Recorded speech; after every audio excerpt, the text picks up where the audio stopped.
Chapter 190. Old mistress, please calm down, Nanny Jiang quickly said with a smile. Old slave doesn't think that this matter is as serious as you think. Young mistress usually treats young master very well and takes good care of him.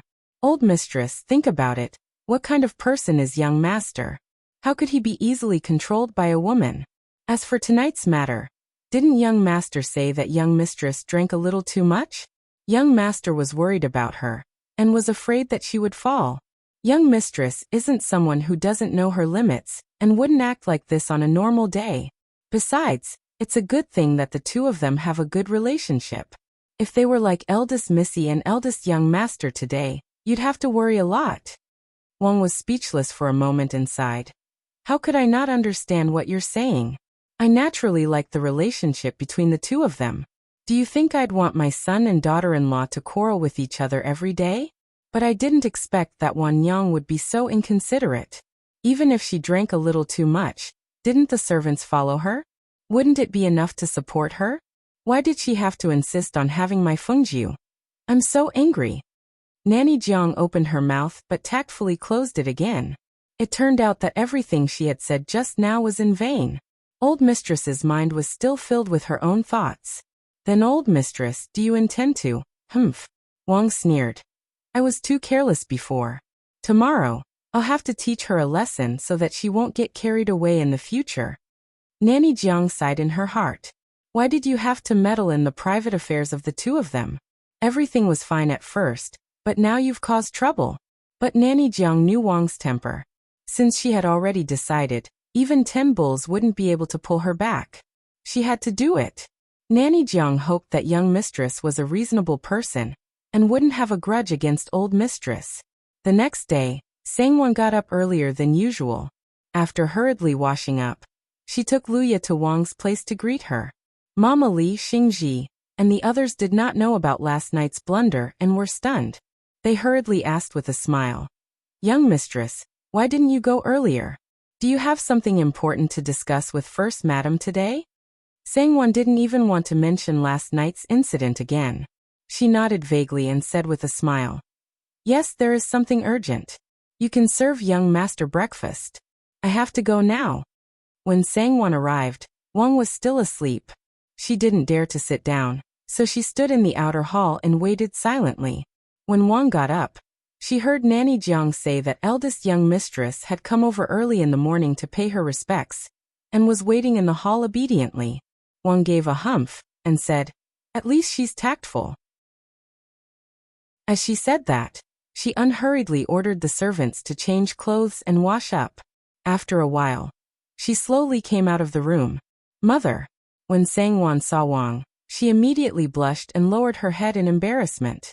When she first came in, she had already been embarrassed when facing Xiao Chun, Xiao Li, and the others. Fortunately, the two of them were servants. She had always been kind to others. Now that she was eldest young master's beloved person in everyone's eyes, no one was foolish enough to tease or ridicule her for no reason. Instead, they were afraid that she would feel uncomfortable and have some thoughts. Thus, they maintained a calm expression and acted as usual. They didn't even show the slightest bit of surprise when she came over early in the morning to pay her respects. This more or less made Sangwon's tense heart relax. However, now that she saw Wang, the feeling was completely different. She didn't dare to forget mother-in-law's fierce words last night. When Wang saw her embarrassed and nervous to the point where her face turned red and her hands and feet were at a loss, her heart felt a little better. She finally had a bit of shame in her heart and knew that she had done wrong yesterday. She hadn't reached the point where she couldn't be saved. And Wang faintly nodded and sat down at the head of the table. Sangwon went forward to pay her respects. Wang raised her hand. Rise. Yes. Sangwon softly agreed. She didn't retreat to the side like she usually did. Instead, she took the initiative to stand next to Wang. Xiao Chun served tea and she hurriedly took it and personally offered it to Wang. Wang took 2 sips of the tea and didn't pay attention to her. She turned her head and chatted with Nanny Jiang for a while before ordering breakfast to be served. Sangwon helped Wang get up and accompanied her into the side hall. Have you eaten? Wang sat down at the dining table and asked. Sangwon smiled and said, Daughter-in-law will serve mother first. It won't be too late for daughter-in-law to eat later.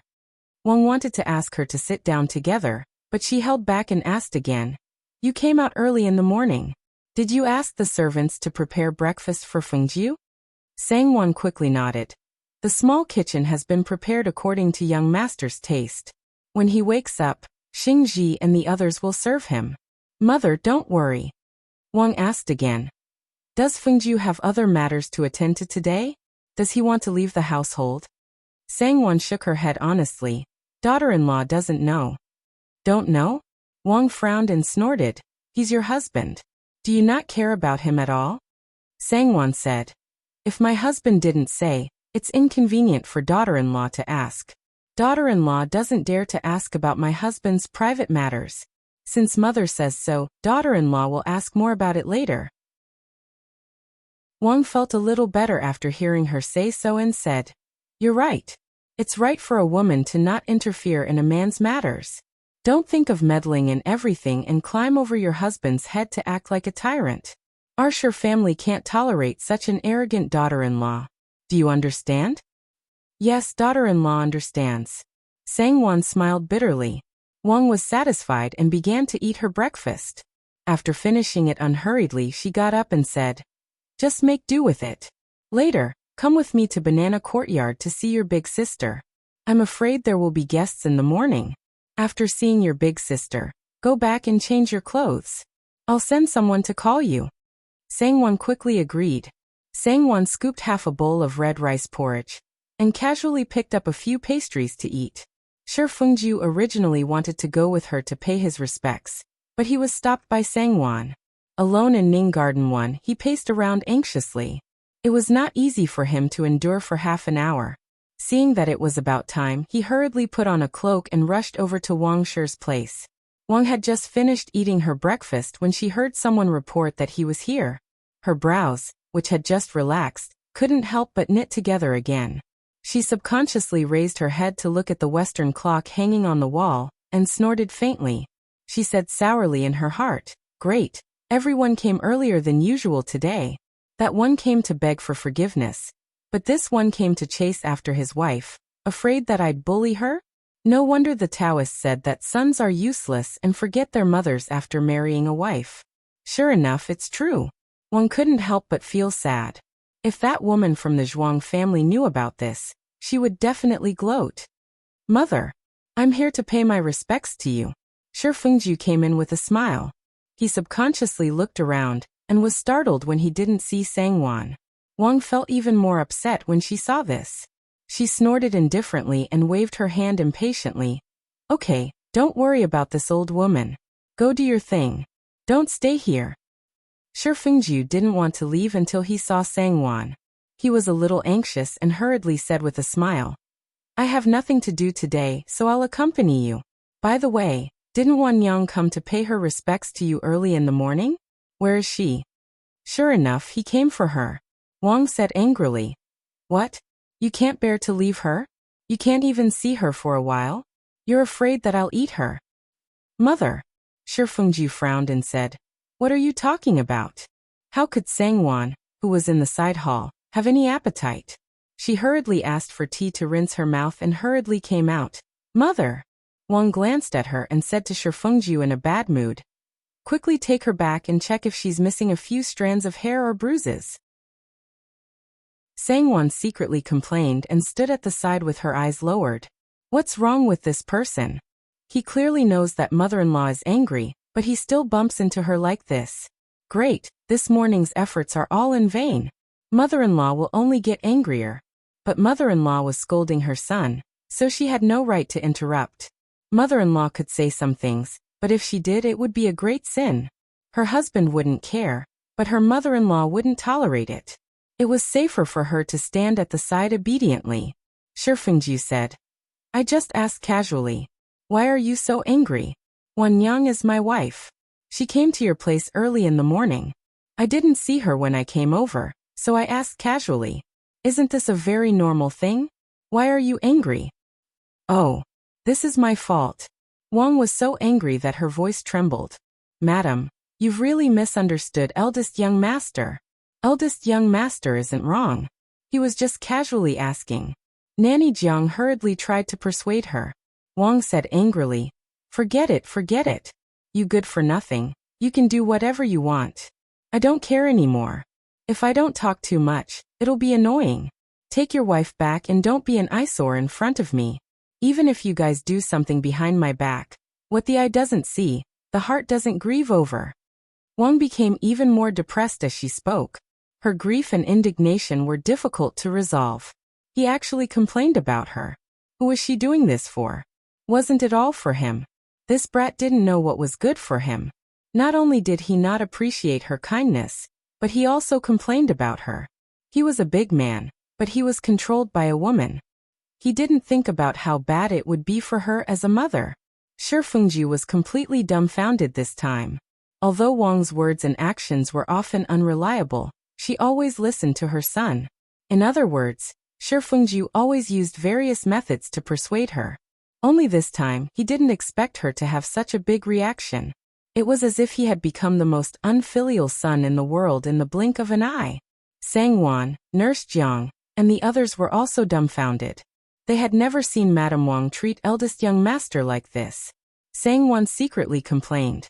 She thought to herself, what are you doing? Mother-in-law was already angry. How could she endure such a reprimand? Now it's great. In the end, I'm the one in a difficult position. What are you still standing there for? Hurry up and get out. Do you want to anger me to death before you're satisfied? Wang saw that her son was still standing there in a daze and couldn't help but become even more angry. Eldest young master, you should go back and do your own things. Madame Wang has the old slave here. Nurse Jiang persuaded Wang while repeatedly winking at Shi Fengju. Shi Fengju had a headache and sighed inwardly. He subconsciously glanced at Sangwon. Sangwon also kept winking at him, telling him to hurry up and leave. She was even afraid that he would call her along when he left. Fortunately, Shi Fengju finally understood her meaning, and didn't reach out to pull her back. He said to Wang, Mother, I'm going back first, and then left. Chapter 191. Look at him, look at him. One could not help but complain to Nanny Jiang. Do you think it's easy for me to raise him? I'm doing this for his own good. Yet he can't see my painstaking efforts at all. I feel sorry for him, but he's blaming me. Does he really like being a servant to others? He's the young master of the Shi family. It's true that one forgets their mother after marrying a wife. Why should I feel sorry for him? Wang cried and complained, and Nanny Jiang hurriedly comforted her. She sighed in her heart, Old mistress, even if you want to complain, you shouldn't do it in front of young mistress. Young mistress is standing by the side. How can young mistress face herself if you say that? Needless to say, Sangwon lowered her head and wished she could bury her head in her chest. Her mother-in-law had always said what she wanted, but those words were too harsh on her ears. Sangwon smiled bitterly. So what if it was harsh? She had to listen obediently. Could it be that she could argue with her and throw a tantrum? Mother! Sangwon saw that Wang was almost done venting, so she went forward and smiled apologetically. Mother, let's go and see Big Sister. I wonder if Big Sister's illness has gotten better. Hearing Sangwon mention her daughter, Wang stopped crying. She wiped her tears and said, I almost forgot about this. Nanny Jiang, ask the servant to bring a large sweater, we'll go over now. As she said that, she stood up and glanced at Sangwon, saying coldly, You don't have to go. Go back and serve your husband. Otherwise he'll blame me if he can't find you. Sangwon did not know whether to laugh or cry. She thought to herself, mother-in-law is really a weirdo to say such words. Why is she acting like a child in a fit of pique? Mother, my husband asked me to take a good look at Big Sister yesterday. Daughter-in-law should accompany you and see if there's anything I can help with. Sangwon smiled apologetically. That's right, first mistress. Nanny Jiang also hurriedly smiled and said, It's rare for young mistress to be so considerate. Let young mistress accompany her. Eldest Missy will feel better if there are more people who care about her. Wang didn't say anything. She snorted and helped Nanny Jiang out. Sangwon hurriedly followed behind her, supporting her on either side with Jiang Mama.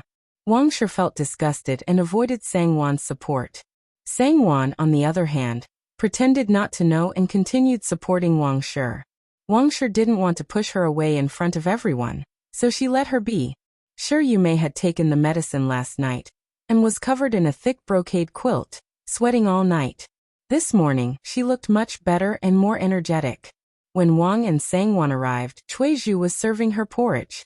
Wang was happy to see that her daughter's body was fine, and her complexion looked much better. Shi Yumei was still indifferent to Sangwon, but she didn't dislike her as much as before. But who was Shi Yumei? She had been by Wang's side since she was young. How could her mother's mood change escape her eyes? Not long after, she looked at Wang and asked, "Mother, why is your complexion so bad? Who made you angry?" Upon seeing that, Sangwon tactfully went out to ask Chuizhu about Shi Yumei's condition and the decoction of medicine, leaving the space for Wang Shi to speak. It was too uncomfortable to listen to those words in front of her. If Shi Yumei continued to add oil and vinegar to the fire, she would have to find a hole to hide in. Wang didn't even look to see if Sangwon had gone out, and told her what happened last night and this morning. As she spoke, she got angry again and scolded Shi Fengjiu with resentment and heartache. Of course, Sangwon also got angry, saying that she was unvirtuous and disrespectful to her husband, and that she had doted on her for nothing. Unexpectedly, Shi Yumei laughed out loud and said, "Second younger brother, when are you going to change your temper? You're already an adult. Why are you still like this?" "He's not afraid of being laughed at." Wang was confused and said in surprise, "What did you say? What do you mean by that? Don't tell me that Wanyang always treats your brother like this behind his back. Preposterous. Preposterous. I knew it. She must have been hiding a lot of things from me." "Mother," Shi Yumei said with a smile, "second brother has always been like this. He'll give his all to whoever he treats well. That's just how he is, and it's not like he doesn't know his limits. Why do you care so much about him?" "No, that's not right." Wang was known for her stubbornness, so how could she be persuaded by Shi Yumei with just a few words? She asked again, "What do you mean by what you said just now? You haven't told me yet. Has Wanyang been ordering Fengjiu around behind my back? What do you know? Tell me the truth. That's too outrageous." Shi Yumei said innocently, "How would I know that? If you want to know, you can ask Fengjiu. I only know that Fengjiu, cousin Fengzi, and I grew up together. Fengjiu also helped cousin Fengzi a lot, and he used to carry her on his back when we were young. But from what I can see, his heart is now with Wanyang." Shi Yumei couldn't help but sigh softly. "Fengjiu helped Fengzi a lot?" Wang was stunned. After a while she asked, "There are so many servants in the household. What is it that Fengjiu has to do?" Shi Yumei's heart was filled with thousands of feelings, and she didn't have the time to look at Wang's expression. Moreover, Shi Fengjiu and Gu Fengzi grew up together.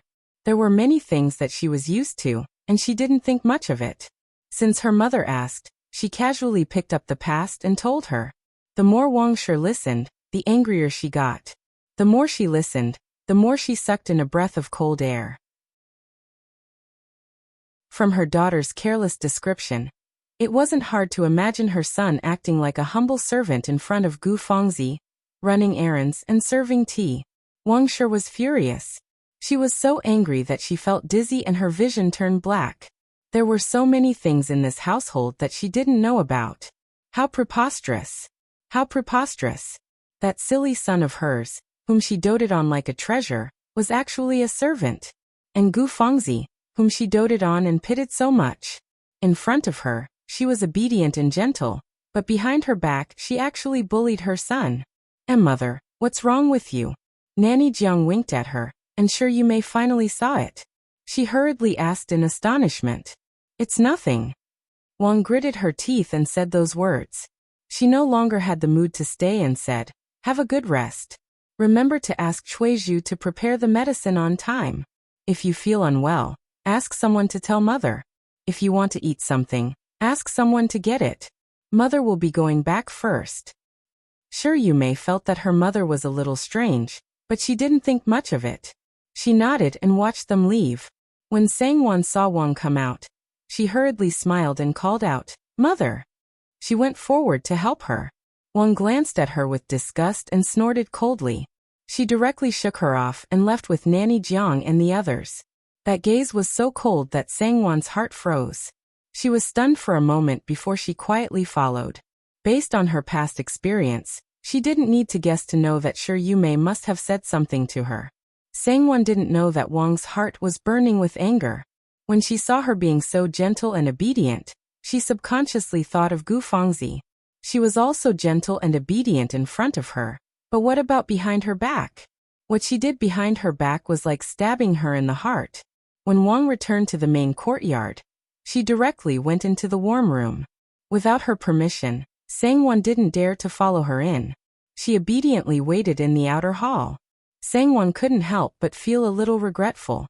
She felt that she had brought this upon herself. If she had known this would happen, wouldn't it have been better to leave with Shi Fengjiu? Why did she have to vent her anger for him? This was inexplicable. The more she stayed, the angrier she got. In recent years, Nanny Jiang and the others had never seen Wang so angry. She was so angry that her face turned green. None of them dared to say anything, let alone persuade her. How could they understand Wang's feelings at this moment? Not only did Wang feel disappointed, she also felt betrayed. She loved her niece Gu Fangzi so much. She really treated her as her own daughter. She had always been obedient and considerate. In front of her, she had always treated her and her son very well. She had praised her more than once in her heart for being kind and knowing how to repay kindness. She was an excellent girl. Who would have thought that she would order her son around like this behind her back? How could she do this?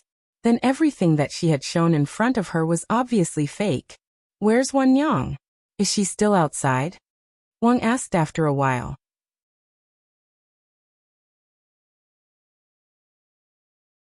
Chapter 192. Jiang Mama had been waiting for this sentence. Seeing this, she quickly smiled and said, "Young mistress has been standing outside obediently. Do you want the old slave to call her in?" Humph. Wang sneered. Obedient? I don't know if she's acting one way in front of others and another behind their backs. Forget it, call her in. Jiang Mama understood that Wang was using Gu Fangzi's matter to frame Sangwon. Knowing that she was thinking the wrong way, she didn't dare to say more and went out to call Sangwon. Sangwon was prepared to be left alone by her mother-in-law for an entire day. Even though she had to stand there for quite a while, she did not feel impatient. When Nanny Jiang came out to pass the message, Sangwon thanked her politely with a calm expression. She did not look as if she had been relieved of a heavy burden, which made Nanny Jiang admire her. Young mistress's self-restraint is really something. If it was eldest Missy, she would have jumped up long ago. Mother, daughter-in-law is here. Mother, do you have any orders? Sangwon stepped forward and bowed to Wang with her hands folded on the left side of her waist. Wang Shi squinted her eyes and looked at her. She was wearing an orange-yellow coat with flower-patterned edges, and a silver-blue silk jacket with a straight collar. There was a ruby plum blossom-shaped button at the collar. Below, she was wearing an ivory-white silk skirt embroidered with fish scales. Her hair was combed, and she wore a pearl hairpin with a few simple and exquisite red and blue ornaments. Her waist was slender, and her figure was graceful. Her dress was exquisite and elegant, but it didn't lose its richness. When she stood in front of her, she was indeed a gentle and lovable beauty. Looking at her dress, it was hard to believe that she was a virtuous woman on the surface, but behind her back, she was shrewish and unreasonable, tormenting her husband. How could Sangwon know what her mother-in-law was thinking? She only felt a little uncomfortable being stared at, but she didn't dare to say anything. She could only stand there obediently and hope that her mother-in-law would be magnanimous and not pick on her. You go out first, Wang suddenly said. Sangwon thought Mama Jiang was calling her, so she raised her head, and was about to answer when she saw that Mama Jiang had already saluted and left. She then lowered her eyes and stood still. Come closer so that I can speak with less effort. Wang leaned on the Kong bed and said indifferently, Yes, mother. Sangwon stepped forward with a smile. Wang looked at her again and asked faintly, Have you read female precepts and female teachings at home? These words were tantamount to slapping her face, questioning her womanly virtue to her face. Sangwon's face immediately flushed deep red, Lowering her head, she said, "Of course I have read it. I don't dare to forget it." "As long as you don't dare to forget. You don't need me to say more about the 3 obediences and 4 virtues, do you?" Wang continued. "Mother." Sangwon's knees went soft as she knelt down and sobbed. Daughter-in-law really didn't do it on purpose last night. Daughter-in-law knows her mistake. Please forgive daughter-in-law this time." When Wang heard her mention last night's incident, her anger rose again and she said coldly, "I'm asking you a question. Answer me honestly. Did last night's incident happen before? You have to be honest. If I find out that it's different from what you said, don't blame me for being heartless. Our Sure family will never tolerate a daughter-in-law who dares to ride roughshod over her husband's head. Is a husband meant to be tormented like this?" "Absolutely not," Sangwon said. "Mother, go ahead and investigate. Daughter-in-law was a little dizzy last night and almost fell when I got off the carriage. In addition, daughter-in-law helped my husband gain face in front of his friends, so my husband was happy and, Mother, do you think daughter-in-law is someone who doesn't know what's good for her? How can a woman not understand the principle of treating her husband as her heaven? How can a woman be willing to do such a thing in the household? If the servants saw it, not only would it be a loss of propriety, but even daughter-in-law wouldn't have any face." Wang was a soft-hearted person, so she felt that Sangwon's words made sense. She was the young mistress of the Sure family. If the servants saw such a thing, where would she put her face as the official wife? What dignity would she have to control the servants?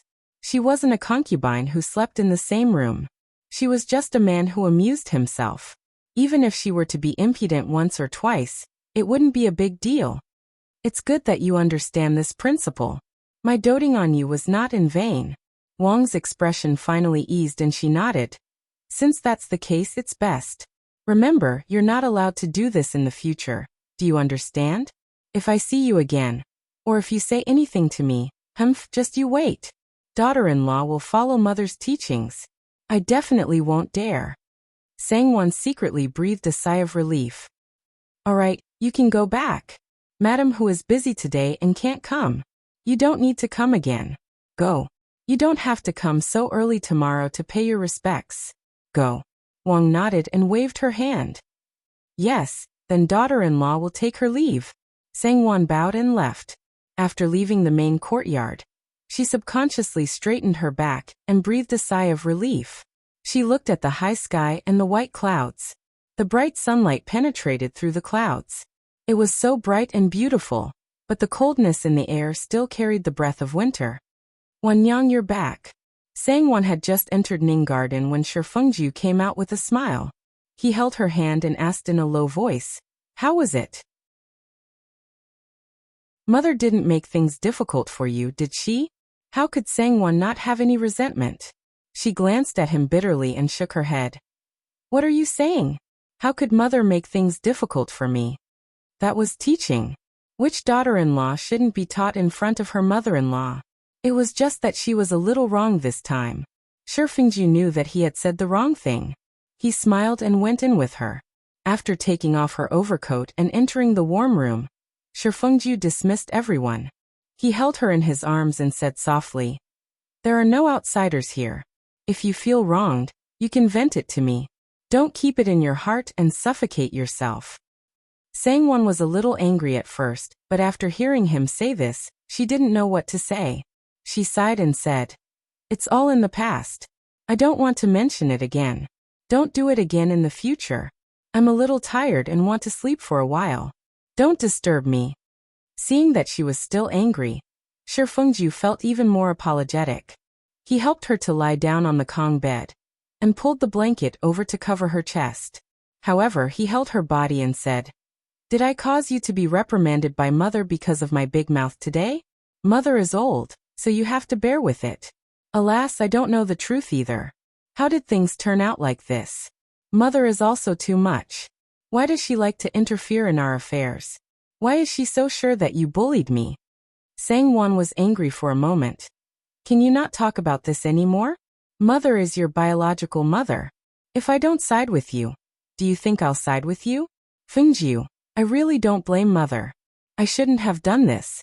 It's just that I was coaxing Mother well, but when I accompanied her to Banana Courtyard to see your big sister, her face was as cold as ice. When I went to help her, she threw me away and didn't even look at me. I don't know what she said to big sister to make her so angry." After hearing what Sangwon said, not only Sangwon, but even Shi Fengju began to suspect Shi Yume. He knew better than anyone that his big sister had always been unhappy with Wanyang. Thus, he felt even more guilty and patted Sangwon's shoulder to comfort her. He kept mentioning Wanyang and Wanyang. Sangwon told him that she had never thought of asking him to go to Banana Courtyard to seek justice for her and teach Shi Yume a lesson. That was simply impossible.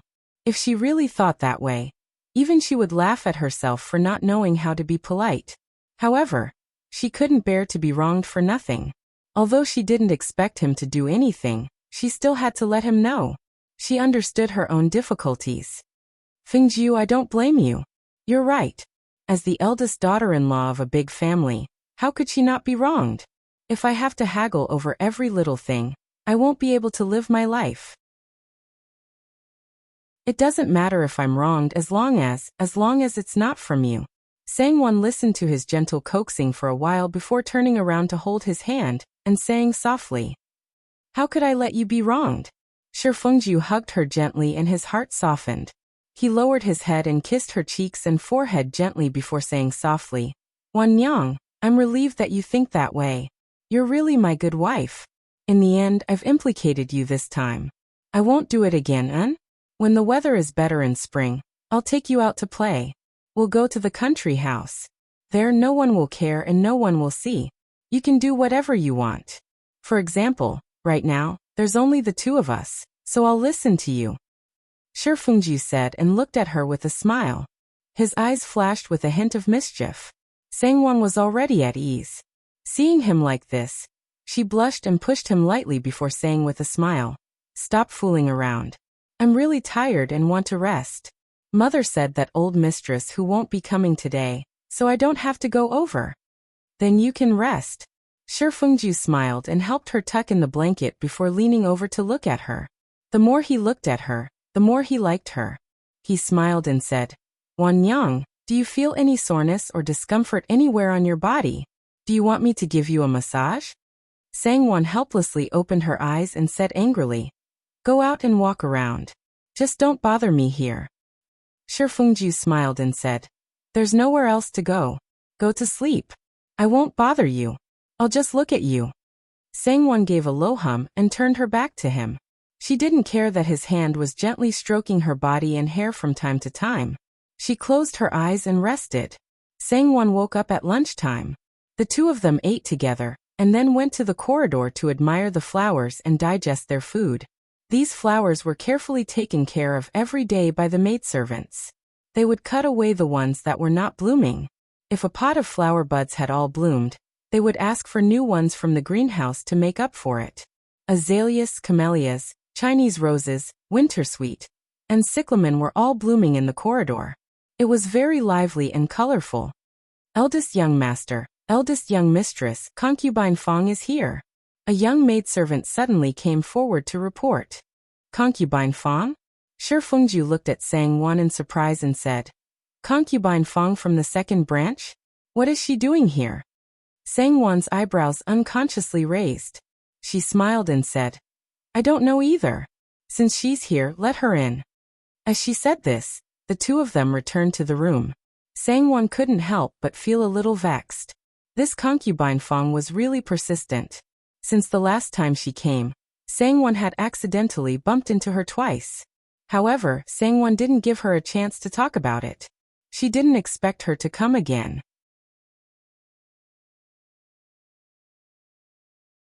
Chapter 193. When concubine Fong entered the room and saw that Shi Fengju was there as well, she froze for a moment. She had heard that old mistress who had something to attend to and could not come today. Knowing that Sangwon would definitely be at home, she finally managed to obtain second old mistress Shi's permission to come over. His heart was filled with the determination to make things clear this time. Who knew that Shi Fengju would be here too? Concubine Fong never dreamed that he would be here. During the new year, which man wouldn't be out drinking and listening to opera? Who knew that young master would be at home? Oh, young master is here too. The smile on Concubine Fong's face froze. Sangwon found it funny and said, Concubine Fong, you are a rare guest. Please take a seat. You flatter me. Young mistress, you are too polite. Concubine Fong smiled and sat down. She couldn't help but feel nervous. Shi Fengju was her master's nephew.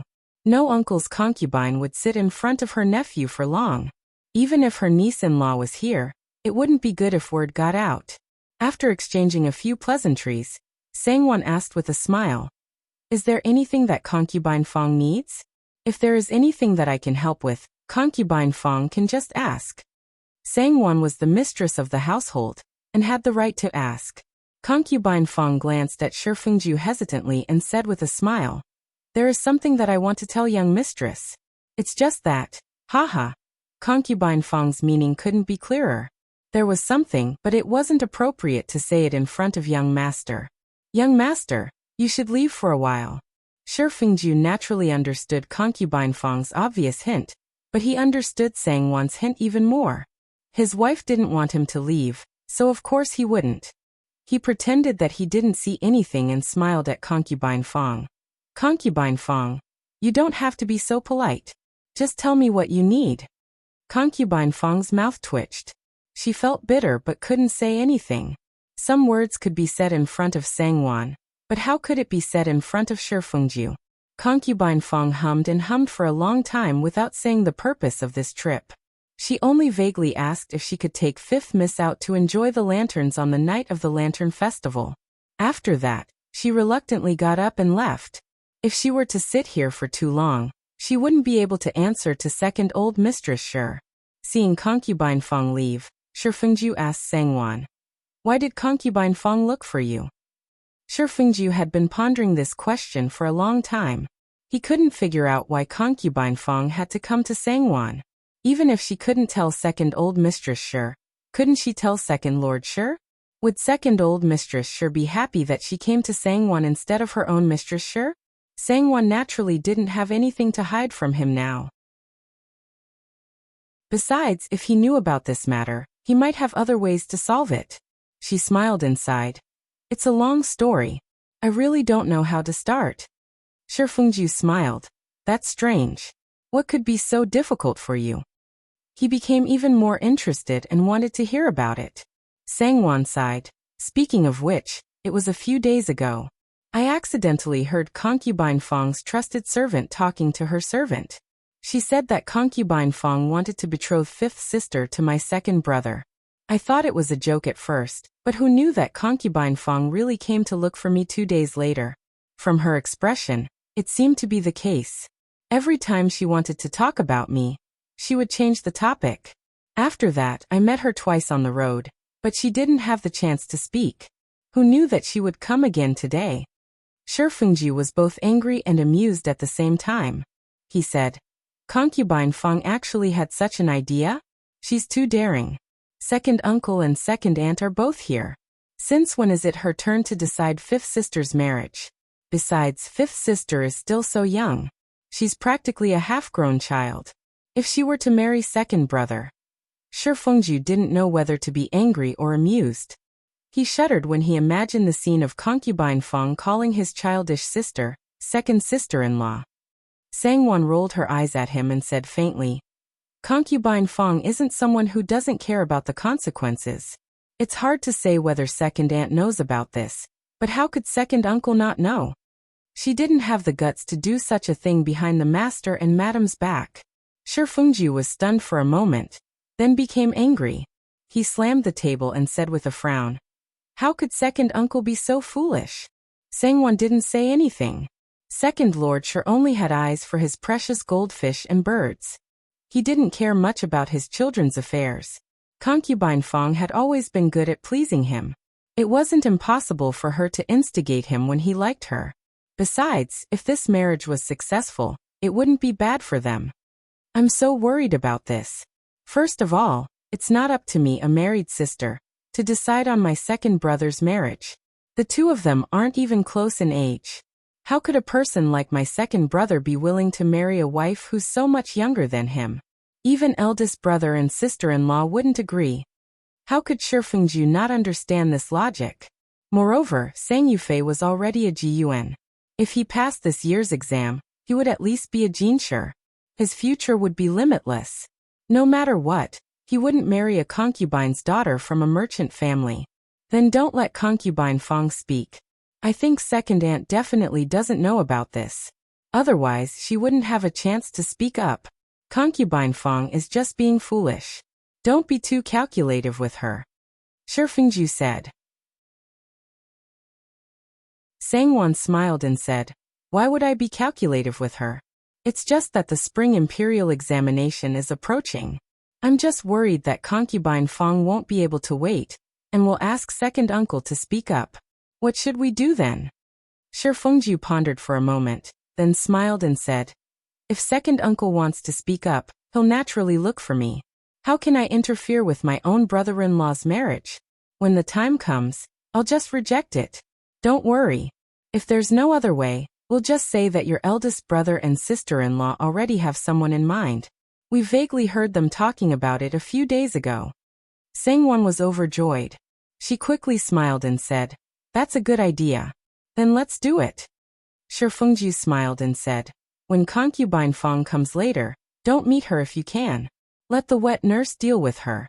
She's still second uncle's concubine. If second aunt finds out that you're close with her, she won't be happy. Our first branch doesn't need to get involved in the second branch's matters.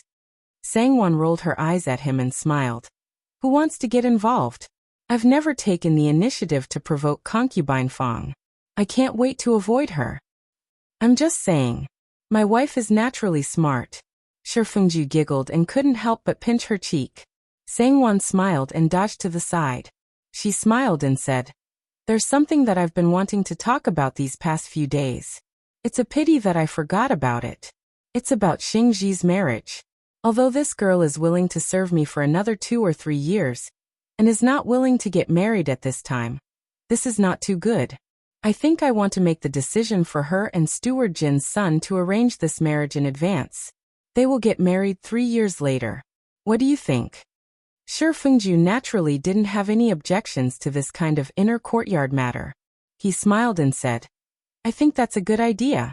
With you, the young mistress of the household, making the decision, not only will Xingji's family maintain their dignity, that Jin housekeeper definitely won't have a reason to back out of the marriage. In the future, when Xingji marries over, her status will also be higher. She was grateful in her heart. Thinking about how good you are, she'll be able to serve you more loyally. Sangwon nodded and sighed. She served you since she was young, and now she's serving me with all her heart. Giving her this dignity is something that should be done. When she said this, Shi Fengju felt that it was even more right. He nodded and sighed. You're right. Since that's the case, why don't we call her mother and the Jin housekeeper's wife over right now and talk about this matter? Sangwon thought that since she didn't have anything else to do, it was better to do it now. She nodded and smiled. She called Mama Li in and told her about this matter. She had her send people to invite the daughters-in-law of the 2 families. When Mama Li heard this, she smiled and said, it's Xingji's good fortune that young mistress has such grace. Her father and mother will definitely be overjoyed. The old slave will send people over right now. This matter spread throughout Ning Garden in the blink of an eye. Xingji was both happy and embarrassed. She hid in her room and refused to come out. All the maidservants were envious. This was equivalent to young mistress personally acting as the matchmaker. In the entire Fu, there weren't many servants who had such dignity. Not long after, Xingji's mother and the Jin housekeeper's wife arrived. The 2 families had originally planned to become in-laws, so when they heard Sangwon's words, how could they not be happy? The Jin housekeeper's wife was originally a bit resentful that Xingji wasn't willing to marry into the family early. Now there was nothing left. She only wanted Xingji to serve young mistress well. When they married in 3 years, she would naturally become young mistress's trusted steward's wife. Wouldn't that be better than marrying over now and only being able to casually take on a job? The 2 daughters-in-law kowtowed to express their gratitude and agreed. Sangwon then rewarded Xingji's mother with a pair of golden head ornaments, a pair of jade bracelets, 2 bolts of red brocade, and 2 bolts of begonia red muslin.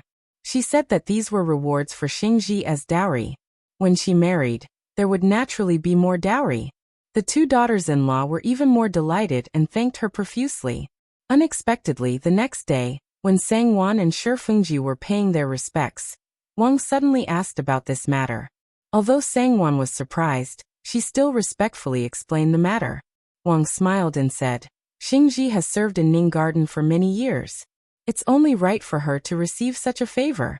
This child has always been mature and sensible. She's steadfast and meticulous in her work. I've always liked her. How about this? Call her over later. I also have something to reward her with. Sangwon smiled and agreed. She also thanked Wang on behalf of Xingji. After returning, she ordered someone to inform Xingji. When everyone knew about this matter, they became even more envious of Xingji. They continuously congratulated her, and their eyes were almost shining. They thought that this person's luck was really unstoppable. Xingji had suffered in Ning Garden for so many years. She could finally hold her head up high. Not only did she have an excellent home, but both young mistress and old mistress were also in charge. Xingji smiled and exchanged pleasantries with everyone. She thanked them politely, but she couldn't help but feel surprised in her heart. As a servant, it was natural for her to serve her master well. She didn't think that this was something worth praising. Besides, this marriage was decided by young mistress, which was already a great honor. There was no need for old mistress to add more grace. It wasn't like Mama Li, who had done the Shi family a great favor. That was different.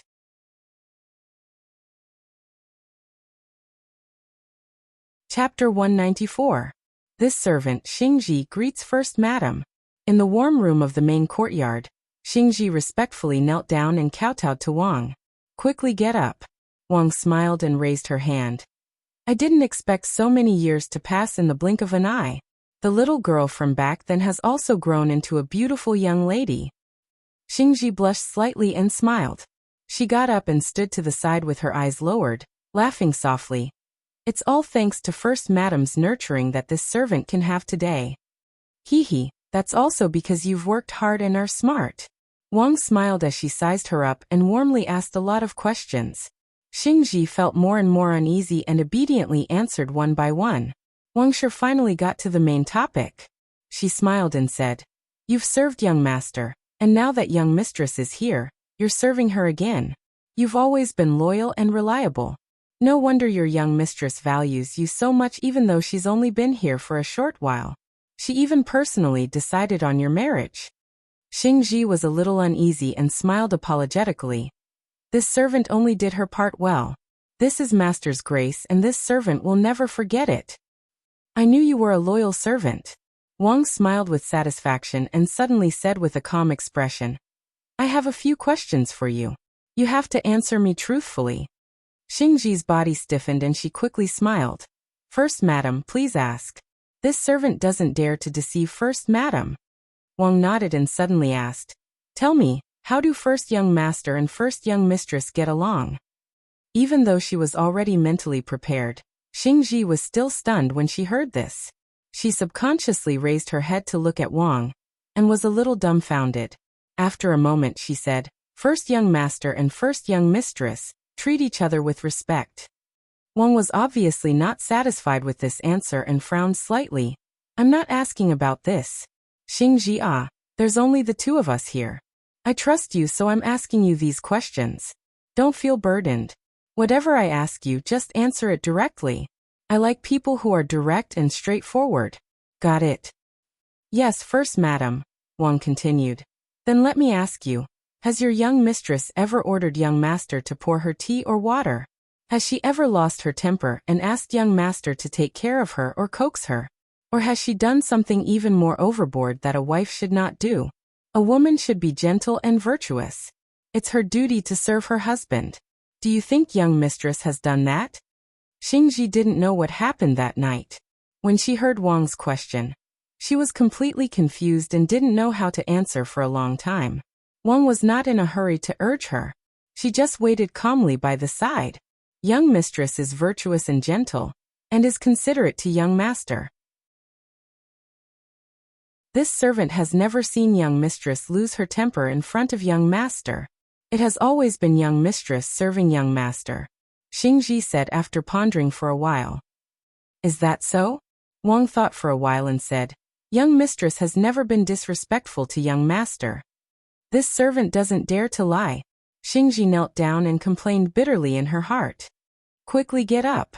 Wang smiled and said, you lass, why are you kneeling for no reason? I trust your character. If you say no, then there definitely isn't. She then sighed softly. Do you find it unbelievable that I'm telling you these things for no reason? As a mother, I'm just worried about my son. I see that your young master treats young mistress a little too well. I'm afraid that your young mistress will become arrogant and do something unbefitting of her status. If this were to spread out, it would be a disgrace to our Sure family. If she behaves like that, I'll have to teach her a lesson. Xingji didn't dare to answer and only said a word softly after a while. Yes. Xingjia. Wang continued. You've served young master since you were young and have done your best.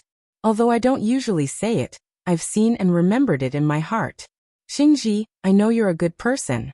If you do one more thing for me, I won't treat you unfairly.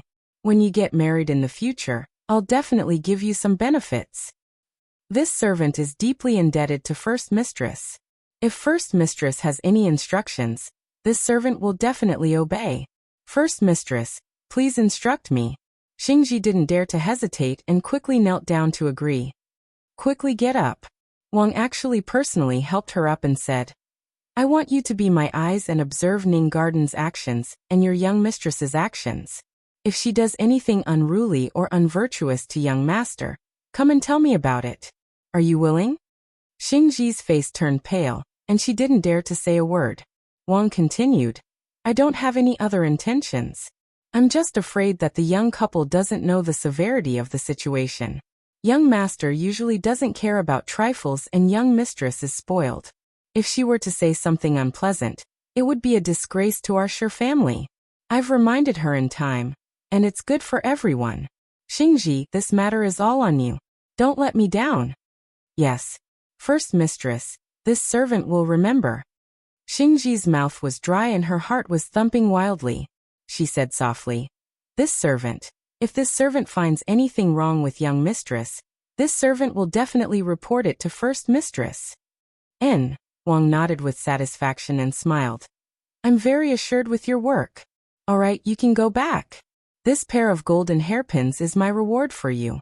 Do it well and don't let me down. This servant thanks first mistress for the reward. Xingji received it respectfully and kowtowed before slowly retreating. When she returned to Ning Garden, Xingji couldn't help but show the gift from Wang to Sangwan. Sangwan looked at it in her hand and smiled. This is first mistress's grace. You should keep it well. Xingji agreed with a smile, and went to keep it well. Xingji was conflicted for a long time. She sent the servants away to keep watch at night. When Shi Fengju went to bathe, she finally found an opportunity to speak to Sangwan. She knelt down and explained in detail what Wang had instructed her in the main courtyard today. This servant doesn't know why first mistress suddenly mentioned this matter. This servant thought about it, and didn't dare to hide it from young mistress. Young mistress has given this servant a new lease of life. This servant doesn't dare to forget. Sangwan felt as if she had been struck by a bolt from the blue. She didn't expect that her mother-in-law was still not satisfied after scolding her that day. She even called her eldest maidservant over, and gave her such instructions. Fortunately, the people around her, Xingji, Luya, and Hong Yi, weren't arrogant and scheming. Otherwise, if they received such instructions from Wang, it would be strange if they didn't take advantage of the opportunity to abuse their power. Even if nothing happened to her, something would definitely happen out of thin air. Sangwan was shocked and angry.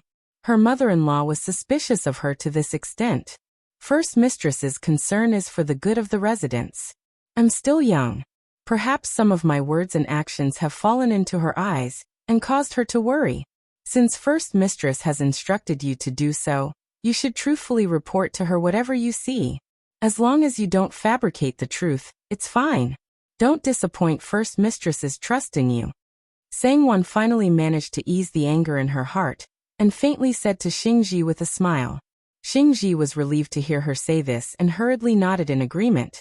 Yes, this servant knows what to do. And you can leave. Sang-won waved her hand. Xingji bowed and left, gently closing the door behind her. Sang-won reclined on the chaise lounge and looked at the gently swaying light. The more she thought about it, the more sullen she felt. Shi Fengju came in and saw that she hadn't gotten on the bed yet, and was sitting there in a daze. He couldn't help but come forward and hug her with a smile. What are you thinking about? You're still sitting here wearing so little. Aren't you cold? There was a heater in the room, so of course it wouldn't be cold. Sang-won raised her eyes to look at him and suddenly smiled. She wrapped her arms around his neck and softly whispered in his ear, "Carry me over." Shi Fengju saw that she was delicate and soft. Leaning against her soft and warm body, a faint fragrance wafted from her body into his nose. His heart swayed and he was indescribably fond of her. With a low chuckle, he carried her in his arms and gently said, "If you like, I can carry you like this every night."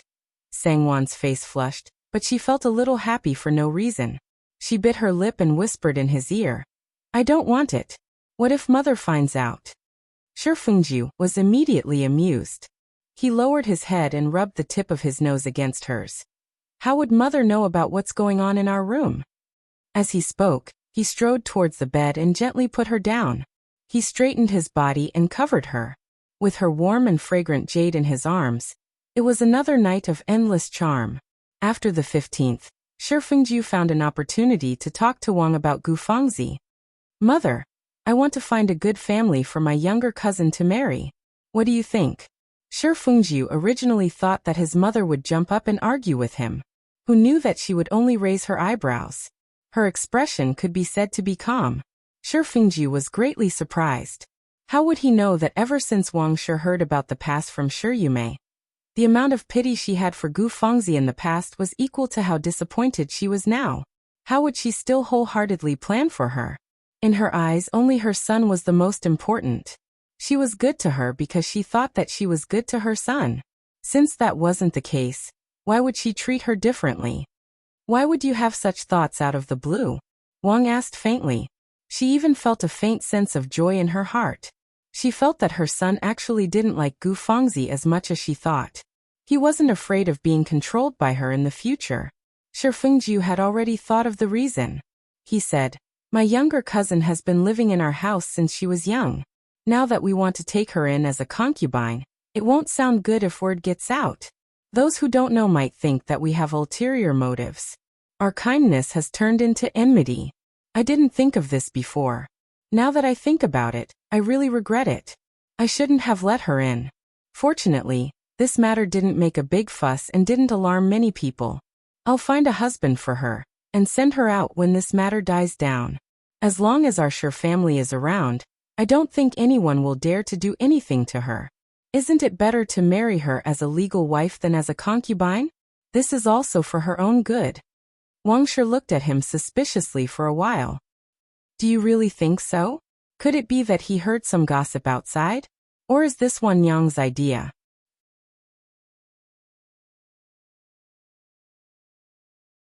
Chapter 195. There's no gossip, and it has nothing to do with Wan Yang. It's my own idea. Mother, if you don't object, please tell my cousin. Shi Fengju said. Me? Tell her? Wang couldn't help but frown again. She said without thinking, "Have you really thought it through? Are you really willing? You've argued with me so many times because of her. It's a bit strange that you suddenly thought it through." Shi Fengju sighed. "Mother, don't always talk about the past. Just take it that your son has betrayed you, okay?" There were many things that he really couldn't say in front of his mother. Not to mention his mother, even in front of Wan Yang, he also couldn't say it. For example, she took off her clothes to seduce him during the mourning period. What nonsense are you talking about? Wang didn't want to slander her son. She hurriedly said, "I didn't say that. If this matter had happened before she married into our family, it would have been easy to talk about it. But now she's already part of our family. How can I suddenly ask her to marry someone else? How can I say it?" "Mother, Just take it that you're doing your son a favor, Shi Fengju said with a smile. Mother, I know that you've always felt that it's unfair for my cousin to be a concubine. Isn't it good for us to marry her off grandly? In short, I really don't want to marry her anymore. Wang sighed softly. Since you said so, I'll try to talk to her. The man you find for her must be reliable. When the time comes, we'll send her off grandly. I will. Shi Fengju nodded. Seeing her son leave happily, Wang didn't know whether she should be happy or sad. Seeing that her son wasn't as obedient to Gu Fengzi as she had imagined, she should be happy. However, Gu Fengzi had accompanied her for so many years and served her so well. It was impossible to say that she didn't have any feelings for her. Now that she had to send Gu Fengzi away, she could not help but feel a little reluctant. Moreover, she subconsciously felt that even though Gu Fengzi had been tormenting her son behind her back, she still liked her son. Otherwise, she would not have married into the family during the mourning period. Now that she was told to marry into another family, Gu Fengzi would most likely be unwilling. Nanny Jiang, do you think this was really eldest young master's idea? Could it be that Sangwon said something to him? Wang Shi thought for a while and decided to say it. How could Mama Jiang respond to such words? She hurriedly smiled and said, perhaps not? Young master has always had his own ideas. Moreover, everyone in the household knows about his relationship with Miss Gu. With young mistress's temperament, I'm afraid she would avoid anything related to Miss Gu. Why would she take the initiative to talk about it in front of young master? Wang thought about it and agreed. Sangwon wasn't that foolish. Knowing that Gu Fengzi was her husband's childhood sweetheart, not only did she avoid her, she even tried to persuade him to marry her off. Wouldn't that be disdainful? What you said makes sense. Wan Yang is gentle and obedient. No matter how you look at it, she doesn't look like someone who can't tolerate others. Wang sighed and waved her hand. Since that's the case, there's no time to lose. Invite Fengzi over. Yes, old mistress. Jiang Mama complied and went to give the instructions. When Gu Fengzi heard that her aunt wanted to invite her over, she was surprised. She smiled and asked Xiuli who came to report. Xiuli didn't know, and even if she did, she wouldn't dare to say anything. She could only smile and say that she didn't know. Gu Fengzi was unhappy when she saw that. She thought to herself, great, how long has it been? Could it be that all of you are so sure that I won't be able to make a comeback? How dare you treat me so rudely? Wait until the mourning period is over and I regain my authority as the head of the household. See how I'll deal with all of you. Aunt, I heard that you're looking for Feng pays her respects to you. Gu Fengzi smiled and went forward to greet her. In the past, when Wang Shi saw how obedient she was, she could not help but smile. But today, when she saw how obedient she was, she subconsciously thought of how arrogant she was in front of Shi Fengju. She frowned and nodded with a smile. Have a seat. Gu Fengzi had already seen through Wang. When she saw the situation, her heart skipped a beat. She sat down even more obediently. At this time, Jiang Mama went forward and smiled at Lan Xiang. Lan Xiang, come with me. There's an embroidery pattern. Help me take a look. Lan Xiang knew that First Madam had something to discuss with the young miss alone. She hurriedly agreed, and went with Jiang Mama. Auntie, did something happen? Aunt, please tell Feng is willing to share Aunt's worries. Gu Fengzi said with concern. In front of me, she's really obedient and clever. One couldn't help but sigh in her heart. She's so much better than you may. Your mourning period will end next month, right? Wang sighed and asked. So it was about this. Gu Fengzi was happy, but her face darkened.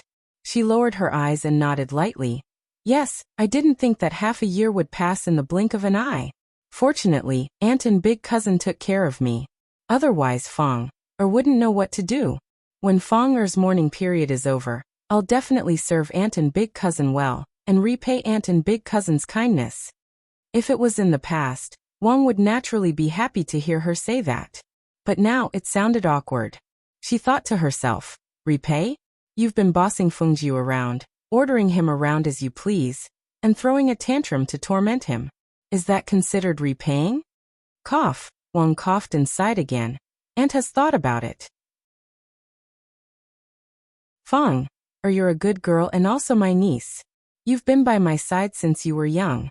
Making you a concubine is a little unfair to you. Gu Fengzi was so happy that flowers bloomed in her heart. Being a concubine is unfair? Does that mean she's going to be a second wife? Great, that's great. That was what she had thought too. In the end, she was still her aunt. All these years of flattery and fawning on her were not in vain. She still remembered how good she was. Gu Fengzi's eyes flashed with pride. She lowered her eyes and said softly, Feng doesn't feel wronged.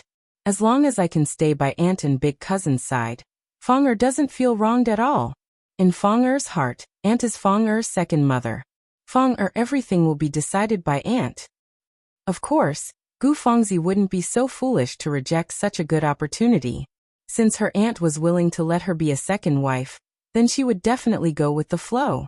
She would also let the servants in the household open their eyes wide and see which side the wind was blowing in. Wang Shi smiled and said, Feng auntie and your eldest cousin will always be your family. If you have any grievances in the future, feel free to tell auntie and your eldest cousin. We will help you. These words were a little puzzling. Gu Fengzi suddenly had a bad feeling in her heart. She smiled and nodded.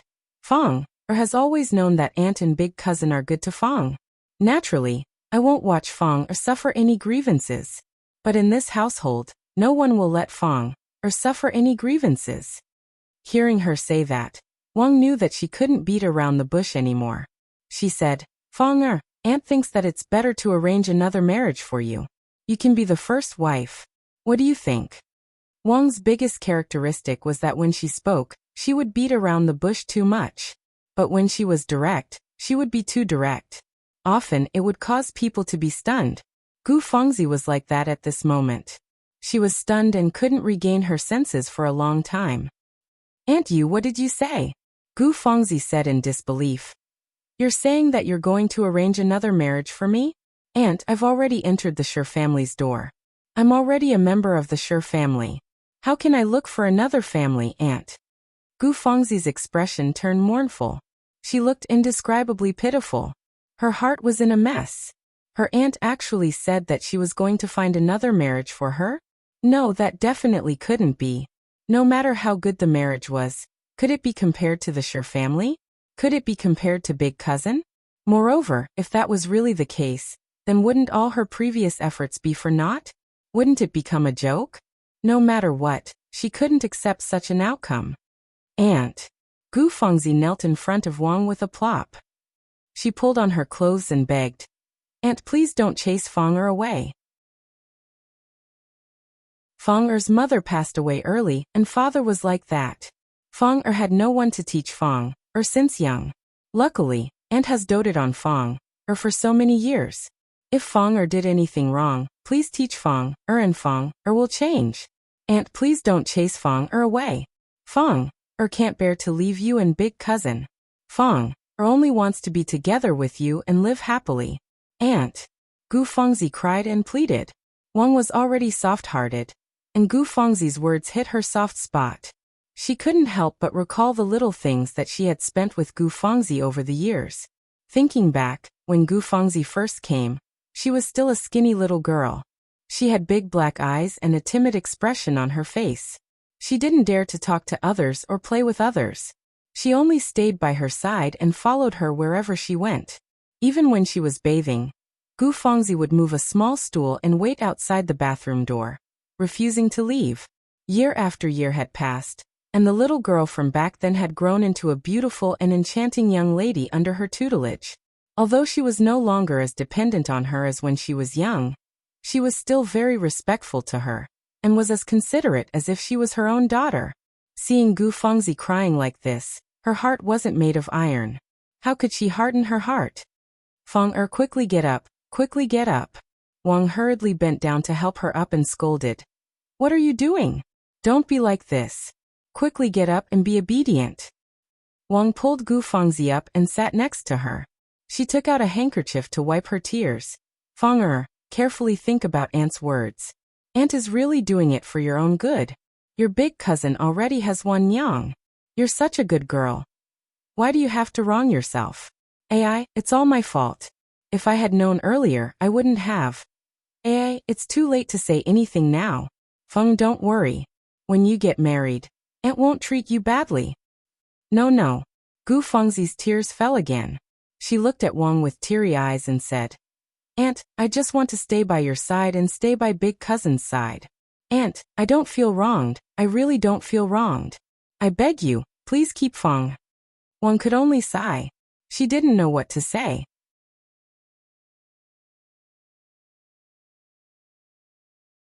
Chapter 196. Gu Fengzi unconsciously wiped her tears and said hesitantly, Aunt, is it because sister can't tolerate me? Aunt, I don't dare to fight with sister. I'm just an orphan, and her brother is now a Gun. I'm afraid that he'll become a Jinshi soon. How would I dare to hit a stone with an egg? I'll definitely know my place and won't dare to overstep my boundaries. Aunt, why don't I explain it to sister? No need, Wang quickly said. It's hard to say if Wan Yang knows about this. Feng, I'll be honest with you. Fengju also has the same idea. Do you want to reconsider? Gu Fengzi's face turned pale. Her aunt could not keep her thoughts to herself. She just needed to trick her a little, and she would say it. Gu Fengzi would not believe that Sangwon had nothing to do with this. But she believed that Sangwon did not have the guts and ability to persuade Wang to speak up for her. And without any reason, Wang would not tell her about this. So there was only one possibility. It was big cousin's idea. She guessed it, but she did not want to believe it. Before Wang said it herself, she did not want to believe it. But now she had accepted her fate. Big cousin, it was really big cousin. He did not want her anymore and wanted her to remarry. Aunt, Gu Fengzi's tears fell like a broken string of beads. Aunt Fenger can't bear to leave you and big cousin. Fenger doesn't know what happened for big cousin to suddenly say such things. Aunt, if you ask Fenger doesn't want to leave. Fenger would rather be a servant in the Shi family than leave. Aunt, please grant me my wish. Silly child. What are you saying? Wang hurriedly held her hand. Since she had already put it this way, Wang Shi could not say anything else. She could not help but feel emotional. With a sigh she said, You child AI, what can your aunt say? Alright, don't cry. Be good and go back first. Don't think too much. Aunt, you agreed to let Fenger stay? Aunt, please don't chase Fenger away. Gu Fengzi's eyes were brimming with tears. Why would I chase you away? Don't be silly. Wang patted her hand gently and asked her to go back. Gu Fengzi's heart was in a mess. How could she go back? However, there was nothing she could do even if she did not go back. The key to this matter was not Wang Shi. She had to go back and sort out her thoughts. Aunt, then I'll go back first. I'll come and see Aunt Wang again tomorrow. Gu Fengzi stood up with tears in her eyes and left. Aunt Feng Wang Fun Ming Feng Wang Fun SSS. Xiang's Feng Fun's Fang Shi. S Fantly to Feng Fun's Feng, T. S Lan Xiang was also shocked. Her face turned pale. And she could not believe it was true. Did something happen these past few days? Didn't I tell you to keep an eye on Ning Garden? Did you find anything? Gu Fengzi asked coldly. It seems like nothing happened, Lan Xiang thought to herself. If she had to say something, it would be that the relationship between the eldest young master and the eldest young mistress seemed to be getting better. But Lan Xiang did not dare to say this to Gu Fengzi even if she was beaten to death. It seems like, Gu Fengzi asked back. She was clearly dissatisfied. Lan Xiang was forced by her, and a thought suddenly flashed through her mind. She hurriedly said, This servant remembers now. A few days ago, something strange really happened. One morning, the eldest young mistress went to pay respects to the eldest young mistress very early. I heard that she was ignored by the eldest young mistress for a long time. Later, the eldest young master also went, but he did not leave with the eldest young mistress. He left angrily by himself. Later, the eldest young mistress brought the eldest young mistress to Jiao courtyard. When they came out, the eldest young mistress's face was filled with anger. I heard that the eldest young mistress wanted to help her, but was flung away in front of everyone. There was such a thing? Gu Fengzi quickly asked. It sounds like something is wrong. Then why didn't you investigate it? Lan Xiang said with some grievance. After the next day, everything returned to normal. It was as if nothing had happened. This servant thought. There was nothing important, so foolish. Gu Fengzi frowned and said, "How many times have I told you? As long as there is an accident in Ning Garden, no matter how small it is, it has to be investigated. Go ask around now." "No, there's no need. You can leave. I want to be alone for a while." "Yes, young miss." Lan Xiang was relieved. Since this matter involved Shi Yume, it was much easier to handle. Rather than having Lan Xiang go to Ning Garden to investigate, it was better for her to find out more information from Shi Yume and see if she could find anything. Thinking back to Wang's words, Gu Fengzi couldn't help but grit her teeth. Sang Wan, she had underestimated her. In just half a year, she had snatched away her eldest cousin. Even her maternal aunt was no longer on her side. There was also her third aunt. She was also a heartless person. She had completely forgotten how she had helped her in her hour of need. She had even deliberately distanced herself from her and refused to even visit her. This woman who had become an official's wife was indeed more slippery than oil. The next day, Gu Fengzi ordered Lan Xiang to deliver a plate of desserts that she had made to Shi Yume. Shi Yume thought about how she hadn't seen Gu Fengzi for 3 to 4 days, so she went to Peony Park to visit her. Gu Fengzi had been waiting for her to come. When they saw each other, they were naturally very affectionate. The two cousins had endless heart-to-heart conversations. "My mourning period will end soon. At that time, I won't have so many scruples. I can play with eldest cousin more often." "Oh right, when the weather is better in March or April, how about we go out for a walk and enjoy the scenery together?" Gu Fengzi said with a smile. "Okay. Speaking of which, we haven't gone out together in a long time. We can also go shopping while we're at it," Shi Yume also said. And Gu Fengzi nodded shyly. She smiled gently and shyly. "Also, eldest cousin, the three of us can go together." Seeing her like this, Shi Yume couldn't help but giggle. She teased, "Eldest cousin, when the time comes, you should call second brother husband." "Eldest cousin." Gu Fengzi pouted coquettishly, but her eyes were full of joy as she said, "Now big cousin is my husband." "Yes, the two of you have been close since you were young. Seeing that you're about to get what you want, I really envy the two of you." Shi Yume couldn't help but sigh. "Fengzi, you must be happy with Fengjiu." Gu Fengzi nodded. "My feelings for eldest cousin have never changed. It's just that I just don't know if sister Fengjiu." As she said that, her eyes dimmed and she sighed softly. Shi Yume froze. For a moment, she didn't know how to comfort her. After a while she sighed softly. "Fengzi, to be frank, I think Fengjiu really cares about Sangwan. I don't know what that last Sangwan did to make Fengjiu treat her so." Gu Fengzi's heart ached when she heard that. She wanted to follow along with Shi Yume's words and scold Sangwan to vent her anger, but she still remembered the purpose of inviting Shi Yume over today. She smiled bitterly and said, "We can't blame eldest cousin. With sister Fengjiu's character, how can we blame eldest cousin for falling in love with her? I'm afraid there aren't many men in this world who wouldn't like her, right? I heard that a few days ago, Aunt Wang was angry with sister Fengjiu and eldest cousin because of this. I wonder if that's true." Shi Yume snorted. "Isn't that so? Mother also told me about this. That night, didn't Fengjiu bring Sangwan out to socialize with a few friends? When they returned, it was snowing a little. Fengjiu, that rascal, actually got off the carriage at the second gate and carried Sangwan back to Ning Garden. Coincidentally, I wasn't feeling too well that night, and Mother happened to come back from my place to visit me. Didn't we bump into each other?" Shi Yume covered her mouth and giggled. "The next day, you didn't see how dark Mother's face was when she told me about it. Kiki, I really wanted to laugh, but I didn't dare to. I wanted to persuade her, but I didn't know how to. Fengjiu, that rascal, is like that. Actually, didn't he often do things for you in the past? Who cares if he wants to do it himself? Mother was too concerned about him." Gu Fengzi was shocked and angry. She subconsciously clenched her fists tightly. What did cousin Yume say? She said that big cousin actually hugged Sangwan, that slut, in front of everyone, and even wanted to carry her back to Ning Garden from the second gate. He had never hugged her like that before. But he actually hugged Sangwon.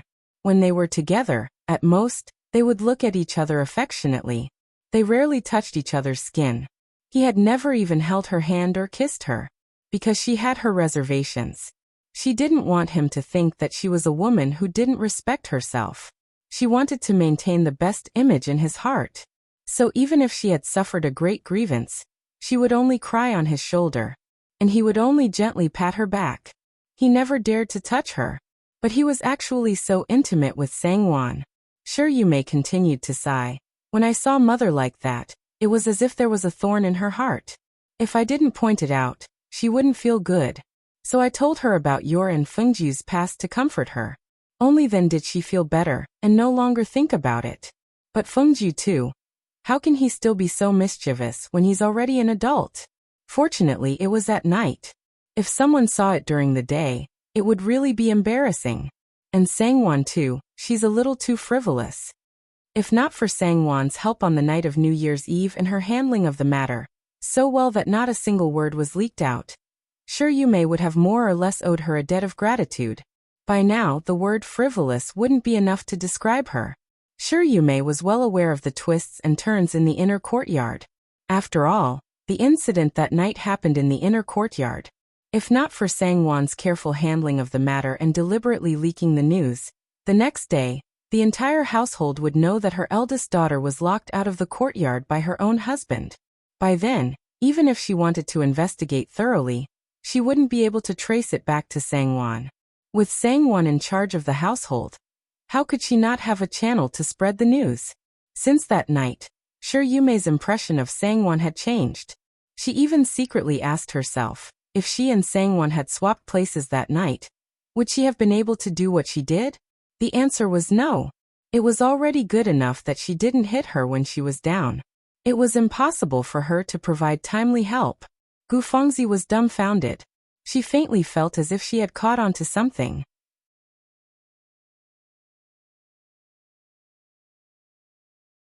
Chapter 197. Big cousin, you said you told Aunt about the past? Gu Fengzi's body trembled slightly. Yes. Sure Yume smiled and said, Fengju has been fooling around with you since he was young. Didn't he always help you with this and that? That's just his character. He was just fooling around, but mother took it seriously and said that she was so angry that she couldn't sleep the whole night. I really don't know what to say to her. She really dotes on Fengju too much.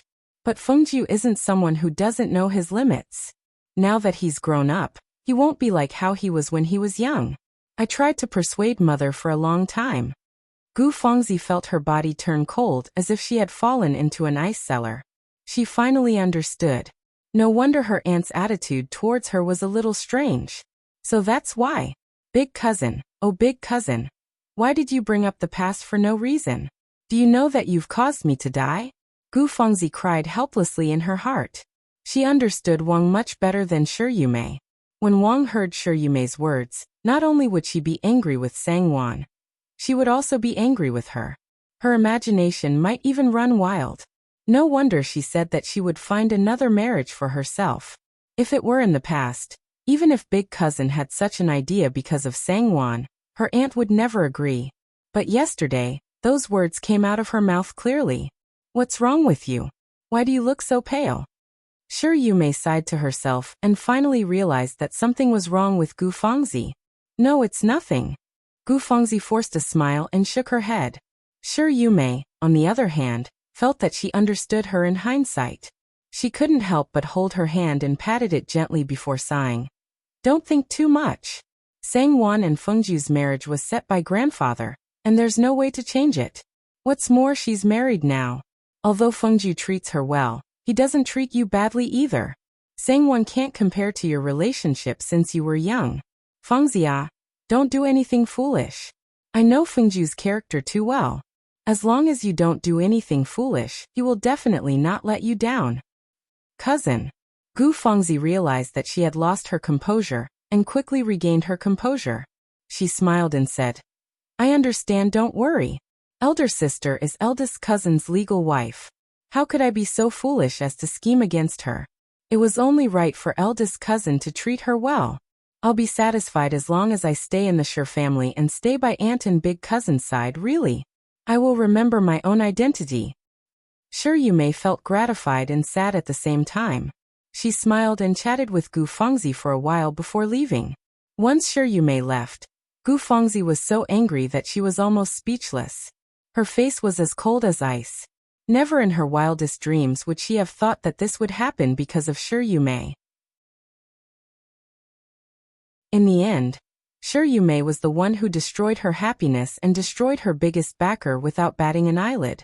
Gu Fengzi was furious, and she had no way of venting her anger. She knew that Shi Yumei did it unintentionally, but it was such an unintentional act that was more hateful than intentional. Gu Fengzi knew how stubborn her aunt was. Since she had a grudge against her, she would have to think of a way to salvage the situation and put in a lot of effort. While Gu Fengzi was gnashing her teeth and trying to find a way to turn the tables, in Ning Garden, Shi Fengju had already told Sangwon that his mother would mention to Gu Fengzi about her engagement with another family. Sangwon was naturally nervous, but she knew that this matter was completely out of her control. It was not something that could be solved even if she was nervous. Instead, she gently comforted Shi Fengju and said that there was no need to be overly anxious. Shi Fengju saw that she was reasonable and did not rush him. He felt gratified in his heart. After all, she was his wife and understood his difficulties. Gu Fengzi seized the opportunity to please Wang and show her filial piety. She did not mention anything about her departure, as if Wang had not said anything to her that day. Her expression was as calm as usual, and she did not deliberately fawn over her, nor did she feel anxious or aggrieved. Wang felt a little uncomfortable in her heart, but she quickly forgot about it. Gu Fengzi saw that the time was right, and intentionally or unintentionally, she began to talk about the past with Wang. She did not say much, but they were all on point. The rest was left for Wang to use her imagination and make connections. The main point was that when she was young and insensible, her eldest cousin had been so patient and magnanimous towards her. Even now, she was still very grateful to him. Wang listened and could not help but waver. She suddenly remembered that when her daughter told her about the past, she clearly did not think much of it. Her tone was light and indifferent, as if she did not care about it at all. One had to know that her daughter was very protective of her son. If Feng was really so arrogant and insensible, how could her daughter tolerate it? Wang suddenly felt guilty again. She felt that she had wronged Gu Fengzi, seeing that she was so filial and considerate to her, and that she was so insistent. The idea of arranging a betrothal for her gradually faded away. Gu Fengzi saw that she had achieved her goal and was overjoyed. She secretly sneered and tactfully did not say anything. She only cared about serving Wang wholeheartedly. She even hoped that Sangwon could not help but jump out and mention this matter again. At that time it would be Sima Zhao's intention. Wang would take care of it, and there was no need for her to appear. Sangwon was naturally not stupid enough to attract suspicion for no reason. She only listened to Shi Fengju talk to her in private, and did not know anything else. She also did not reveal anything in front of Wang. On the other hand, Shi Fengju could not help but ask his mother, "How is this matter going?" Wang did not want to be as clear as before and said vaguely, "Fengzi is not out of her mourning period yet. Let's wait until she's done before we talk about it. This matter is not something that can be settled in a short period of time." Shi Fengju was depressed. He thought to himself, how can a matter that can't be settled in a few words? He then said, "That's fine too. Mother, you can tell her slowly. I'll ask someone to find a suitable family. Otherwise, it'll be too late." Wang became anxious again after hearing that. "There's no hurry. Wait, let's talk about it later. Fengjiua, Fengzi has lived in our house for so many years. In Mother's heart, she has long been a part of our family. If you suddenly want to send her away, Mother's heart will feel empty. Fengjiu, can't you think about it again? I think Feng is quite good. Didn't you like her so much in the past? Our family doesn't lack a bowl of rice, so let her stay." "Mother." Shi Fengju's expression changed. "No, I don't want to keep her." Wang finally sensed that something was amiss. Her expression became serious and she asked slowly, "Fengju, tell Mother honestly, What happened between you and Fangzi? How could Shifengju say it? He frowned and said, in short, don't ask. Mother, I'm serious. I can't accept her anymore. She will leave sooner or later. Otherwise, I'll be harming her life. Shifengju turned and left after saying that. Wang did not return to her senses for a long time. Shifengju was very angry. He stared in the direction of Peony Park for a moment before walking over. Originally, he wanted to leave some dignity for her by letting his mother talk about this matter. In the end, his mother would make the decision, and he would be the filial son who followed his mother's wishes. This way, whether it was outsiders or the people in the household, they would say that old mistress couldn't bear to see her suffer and made this decision. Young master was filial to his mother, and followed his mother's wishes. Everyone would be happy. Since she didn't want this dignity, what harm was there in telling her face to face? Big cousin, you're here. Gu Fangzi saw Shifengju appear in front of her, and was unable to contain her joy. She quickly stood up and greeted him with a smile. The more she thought about it, the more she felt that she had done well. So it was really her aunt's problem. She must have helped her put in a good word for him. Otherwise, why would big cousin come to Peony Park? Big cousin, I didn't expect you to come. Lan Xiang, why aren't you pouring some tea? Gu Fangzi happily reached out to grab Shifengju's arm. She smiled and gestured for him to take a seat while instructing Lan Xiang. Shifengju brushed her hand away without hesitation, and took 2 steps back. He looked at her and said lightly, there's no need to serve tea. Lan Xiang, go out. I have a few words to say to you. I'll leave once I'm done. Big cousin, you, what's wrong? The smile on Gu Fangzi's face froze, and her eyes were covered with tears. Shifengju saw her putting on an act again, and felt disgusted. He frowned and said, cousin, there are no outsiders here. I won't beat around the bush with you. When your mourning period is over, I'll find you another good family to marry. You should be mentally prepared. No. Gu Fangzi's tears rolled down as she said pitifully, big cousin, I don't want any good family. I only want to follow you. I only want to stay in the Shi family. Big cousin, you weren't like this in the past. How can you treat me like this? Don't chase me away.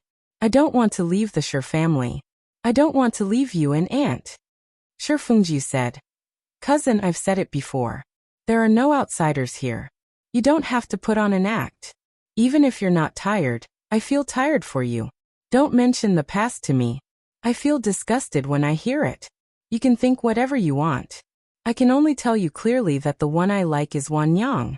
Even if you stay, I won't touch you. Why do you have to do this? Gu Fangzi stared at him in disbelief. Suddenly, she laughed coldly. You admit it. You finally admit it. It was as if she had finally found something to use against him. Shifengju was speechless, but he felt a sense of relief in his heart. He nodded and said calmly, that's right, I admit it. You've finally gotten the answer you wanted. Are you satisfied now? Gu Fangzi was stunned. That's right. Ever since Sangwon entered the family, she had been asking Shifengju this question, forcing him to answer. He used to smile and say no, telling her not to think too much. But she had never believed it. She trusted her intuition and judgment more.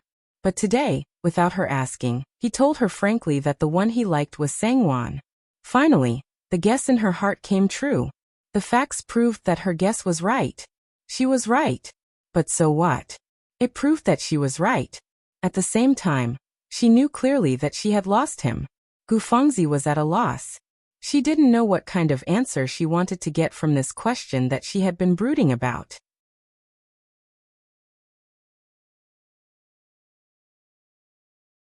Chapter 198. Shifengju looked at her, and felt even more speechless.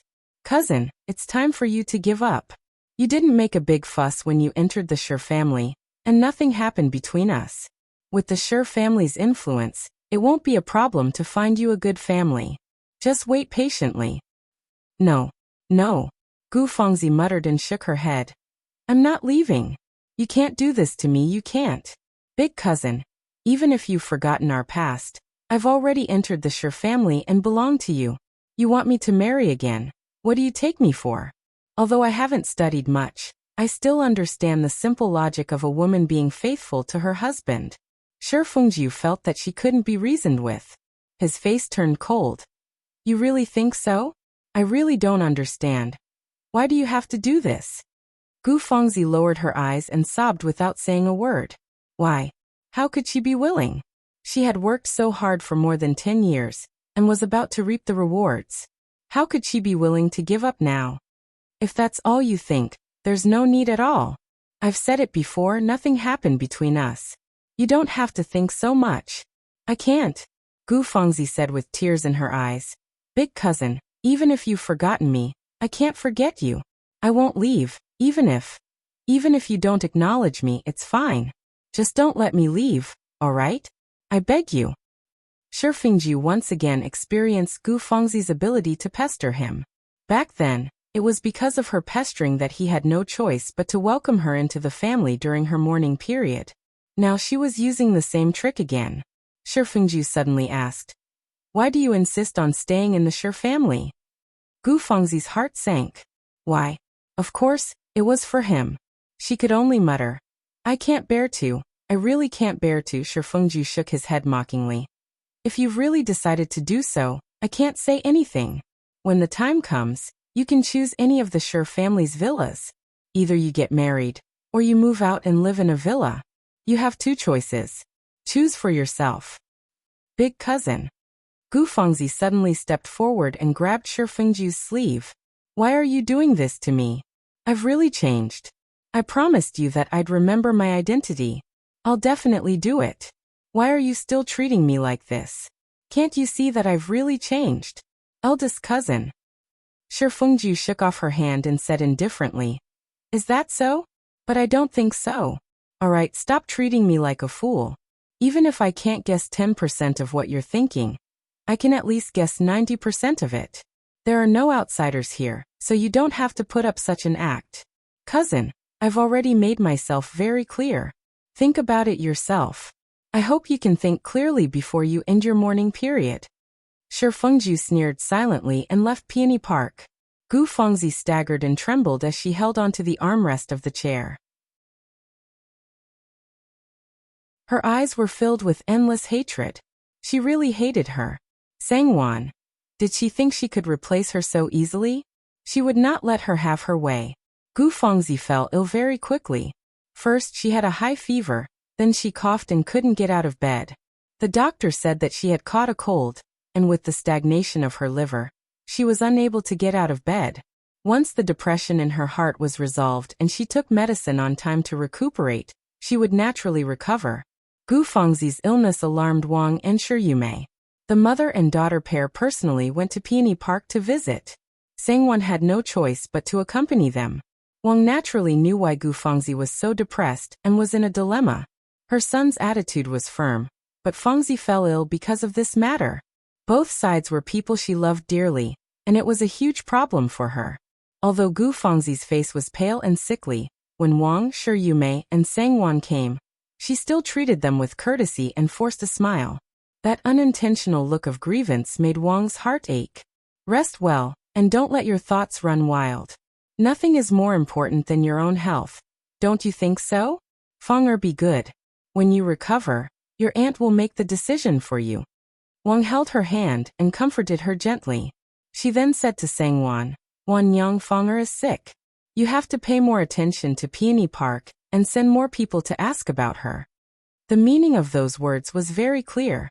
It was to give Gu Fengzi some reassurance and also to let Sangwon be prepared. Gu Fengzi was also one of Shi Fengju's people, who knew that before Sangwon could speak, Gu Fengzi coughed twice and quickly said, Aunt, don't worry. Feng will take good care of herself and try to get better soon. Sister is so busy, so I won't trouble her with such a small matter. Otherwise I would feel uneasy. Lan Xiang and the other servants are enough. What are you saying? You're sick, so don't let your thoughts run wild. Wang chided. How could Gu Fengzi be willing to comply? She was so anxious that her face turned red. She was determined not to trouble Sangwon and only said that Lan Xiang was enough. Seeing that, Wang could only comply. Seeing that Gu Fengzi seemed to be relieved and gave her a grateful smile, Wang felt a little sour in her heart. Fong, is really wronged. She's also become more sensible. Wang sighed and held Gu Fengzi's hand, not knowing what to say. Gu Fengzi forced a smile and said, I'm sick here, so I won't keep Aunt Cousin Yujia and Sister Yujia any longer. If my illness passes to you, Fengzi will feel even more apologetic. It'll be the first day of the second lunar month in a few days. I remember that every year, Aunt would go to Plum Blossom Temple to stay for a few days. It's a pity that Fong, won't be able to accompany Aunt this year. Don't think too much. Aunt knows you're filial, but filial piety doesn't have to be in this. Have a good rest. When the time comes, Aunt will ask for a protective charm for you. Wang was touched to see that Fong, was still concerned about her despite her illness. And thank you, Aunt. Gu Fengzi smiled weakly but gratefully. She then turned to Sang Wan and said, Sister Yujia, this time Sister Yujia must accompany Aunt more. When the time comes, please help Sister Yujia kowtow a few more times to Bodhisattva. Don't worry. Sang Wan forced a smile and nodded her head. After exchanging a few more words, everyone left. Ai, at the entrance of Peony Park, Shi Yumei suddenly called out to Sang Wan and said faintly, Fengzi is already like this, where's Fengjiu? Why didn't he say anything about coming to see her? Sang Wan felt depressed. Why are you asking me if he's coming or not? Enough. Wang frowned slightly. Her son had already told her that a few days ago, so why would he still come to see Fong? Wan Yang, go back and inform Fengjiu. Ai Fonger is also quite pitiful. Yes, mother. Sang Wan agreed softly. Wang nodded and told her not to follow them. She went back with Shi Yumei. In the end, Sang Wan sent her off before returning to Ning Garden. She passed on Wang's instructions to Shi Fengjiu. I think her illness is really serious. She looks so haggard. Sang Wan said gloomily. Shi Fengjiu was annoyed and sneered. Isn't it easy to catch a cold and have a headache and fever at this time of the year? She really can bear to do it. Seems like I've underestimated her. Sang Wan heard him and quickly stopped him from speaking. She said angrily, if other people hear you, won't they think you're cold and heartless? Shi Fengjiu snorted. I've always been cold and heartless. Why would I be afraid of others hearing me? Go and see her. She can dream on. I'd like to see how long she can stay sick for. If she can stay sick for the rest of her life, I'll give in to her. Sang Wan stared blankly at Shi Fengjiu. For a moment, she was a little absent-minded. She couldn't help but think, in her previous life, when he talked about her, did he also have this cold and heartless expression? What's wrong? Shi Fengjiu saw that she was in a daze and couldn't help but hold her hand and squeeze it. His gaze became gentle as he looked at her. He chuckled and said, Don't worry, Mother already knows what I mean. If I don't go and see her, Mother won't blame you. Ai, but since she's sick now, this matter can only be brought up later. Wan Yang, give me some more time. Of course, Sang Wan said with a smile. No one will force her to leave when she's in this state. You don't have to take this matter to heart. Just take it slowly. How could Gu Fengzi admit defeat so easily? Shi Fengjiu nodded and relaxed. Wan Yang, I'm relieved to hear you say that.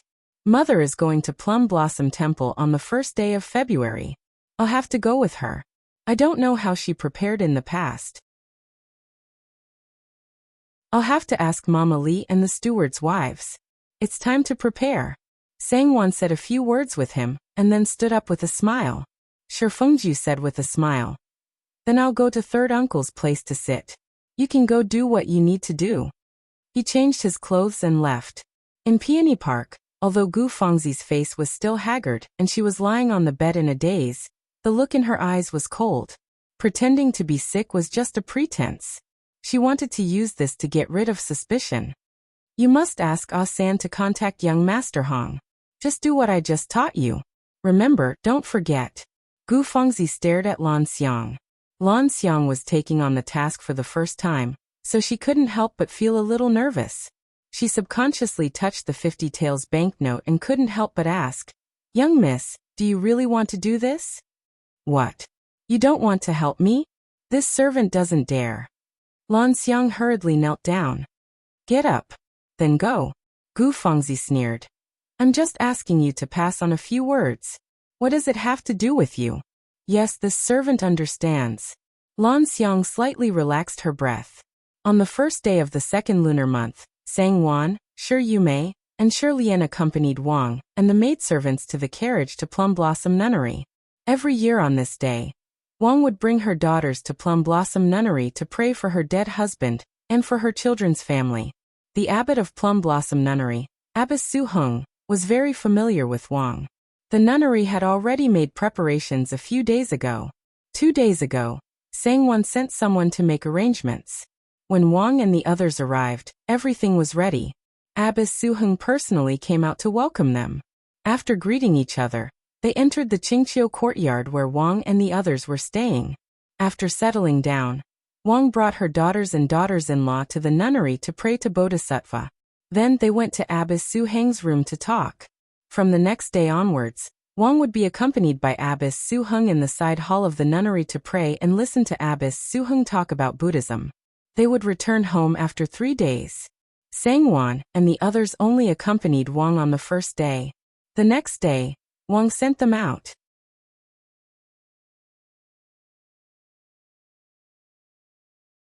Chapter 199. On the last day, when Sang Wan was having a vegetarian meal, Luya casually asked if there was any good scenery in the temple. The nun who delivered the meal smiled and said, "Even if Miss didn't ask, I was going to tell you. Since our place is called Plum Blossom Temple, the plum blossoms are naturally the best. There are dozens of mu of plum blossoms planted behind the temple. Our place is cold, so it's just right for them to bloom at this time. It's like a sea of fragrant snow. Young mistress, since you're here, it's a pity that you don't go take a look. Why don't I bring young mistress for a walk later?" This. Sang Wan was a little hesitant. She smiled and shook her head. "Let's forget about it. I'll see it next time." Her mother-in-law was chanting scriptures and praying for blessings. Although she didn't need to wait on her, she was too embarrassed to go out and play. The nun smiled and persuaded. "Next time you'll have to wait until next year. That's too much of a pity."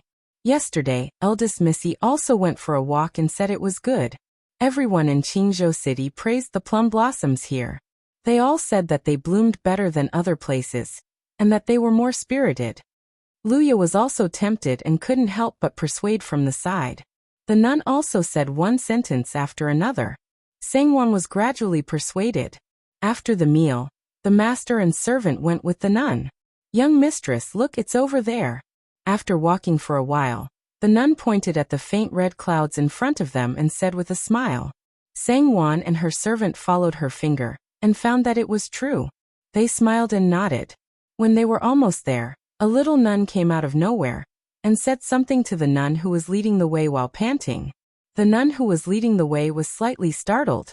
She smiled at Sang Wan and her servant and said, "Something happened in the temple. Young mistress, you can go around here and go out the back door. I'll take my leave first." "Thank you for your trouble." Sang Wan nodded and smiled. She and Luya continued to move forward. After exiting through the back door, the plum blossom forest was right in front of his eyes. Bursts of elegant floral fragrance assaulted his nostrils, refreshing his mind. The sea of flowers was boundless, with clusters of flowers swaying in the wind. There were red, pink and white flowers, and it was very lively. The plum blossoms are indeed blooming beautifully. It's really beautiful." Luya smiled and praised. "Maybe it's because I'm close to the Bodhisattva, so I've also been affected by some spiritual energy." Sang Wan joked. "Hee, sister-in-law, you're right. When I heard it, I also understood a little." A young girl wearing a light yellow dress flashed out from the side with a smile, holding 2 plum blossoms in her hands.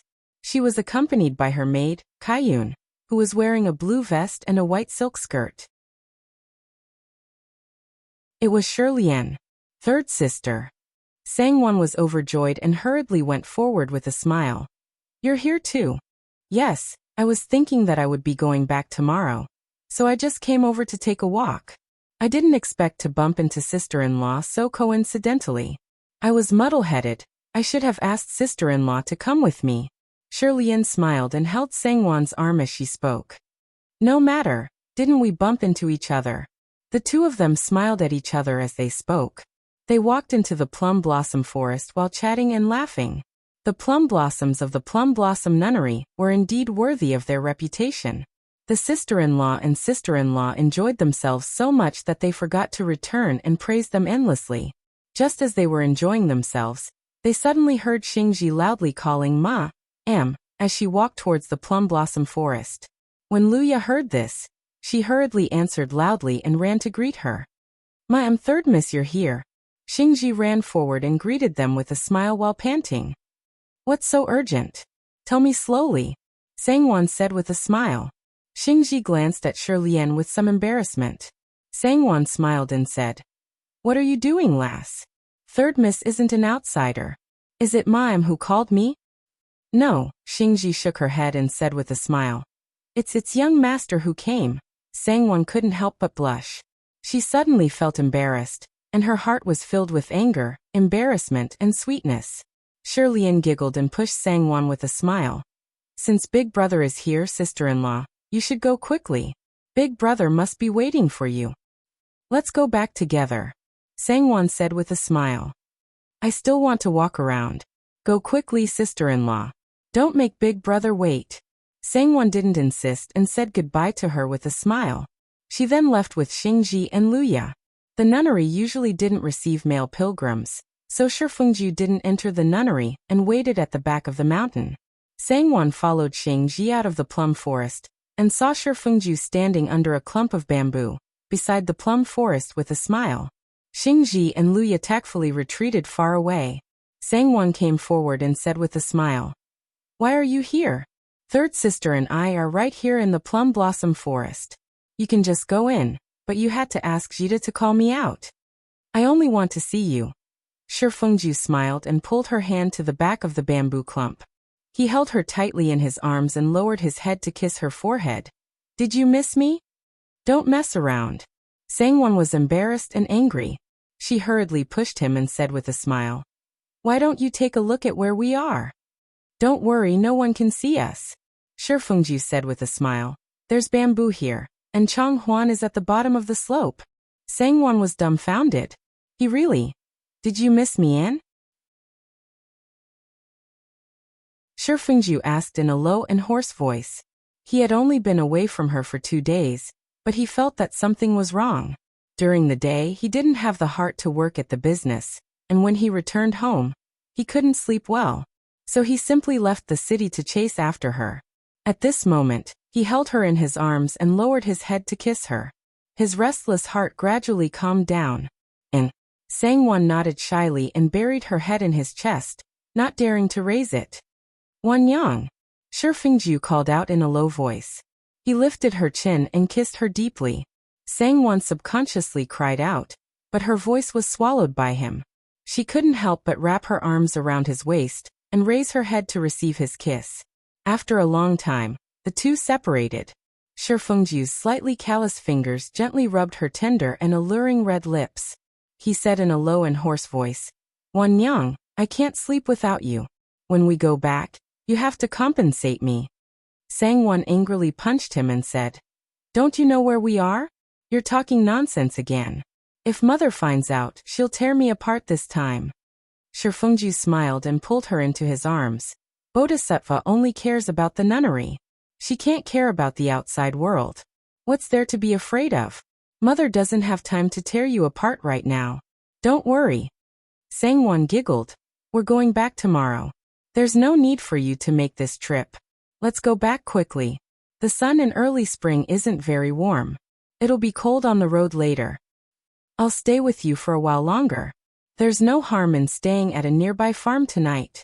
Tomorrow, we can go home together. Shifengju specially came for her. How could he be willing to leave now? When Sangwon heard him say this, she didn't try to persuade him anymore. The two of them hugged each other and talked privately. Eldest young master. Eldest young mistress. Not good. Not good. Xingji's anxious voice suddenly sounded. Shifengju and Sangwon were both startled. What's wrong? The two of them came out together. Shifengju's expression was obviously not very good. He glared at Xingji with dissatisfaction. It was spring. He stole half a day to leisurely chat with his beloved wife, Die in the mountains. Now that they were inexplicably disturbed, he was already very tolerant of her by not chasing her away. It's third young mistress. Third young mistress. Third sister, what's wrong? Take us to her quickly. Sangwon couldn't help but change her expression. Shirlien couldn't have fallen or been bitten by some poisonous snake or insect, right? That would be troublesome. Eldest young mistress, don't go.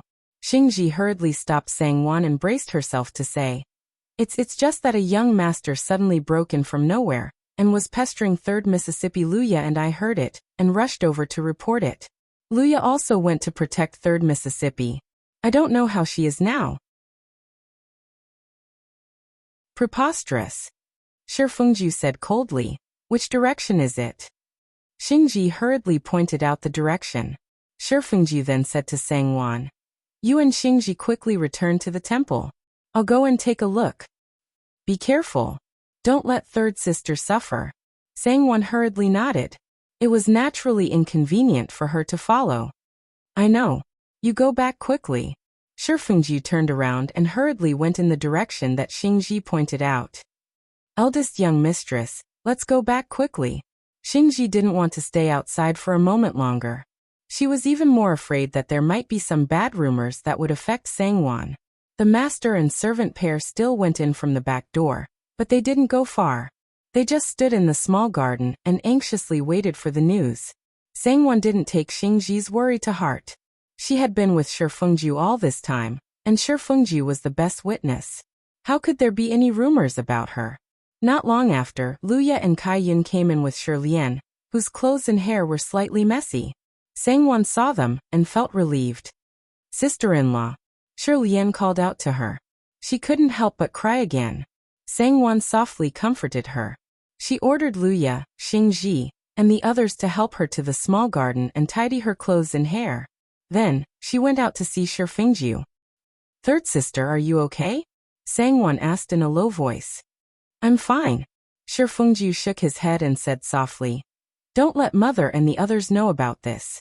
You should go back to the room and rest. I'll tell you the details when we get back. Go in quickly. This time, there was no need for Sangwon to urge him.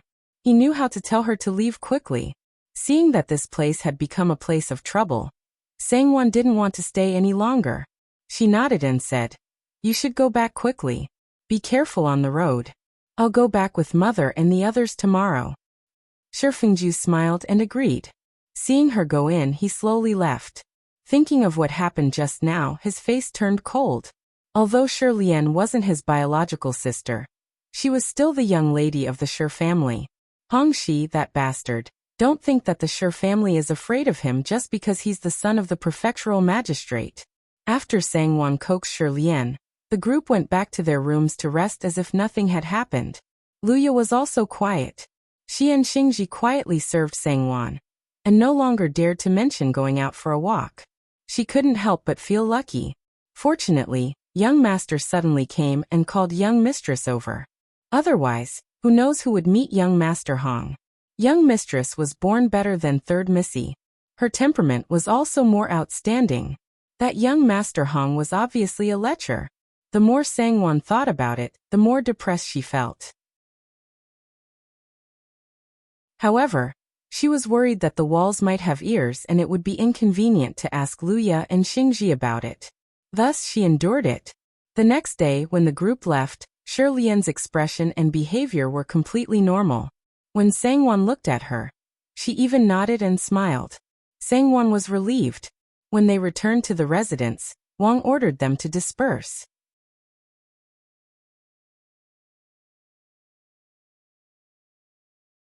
Chapter 200.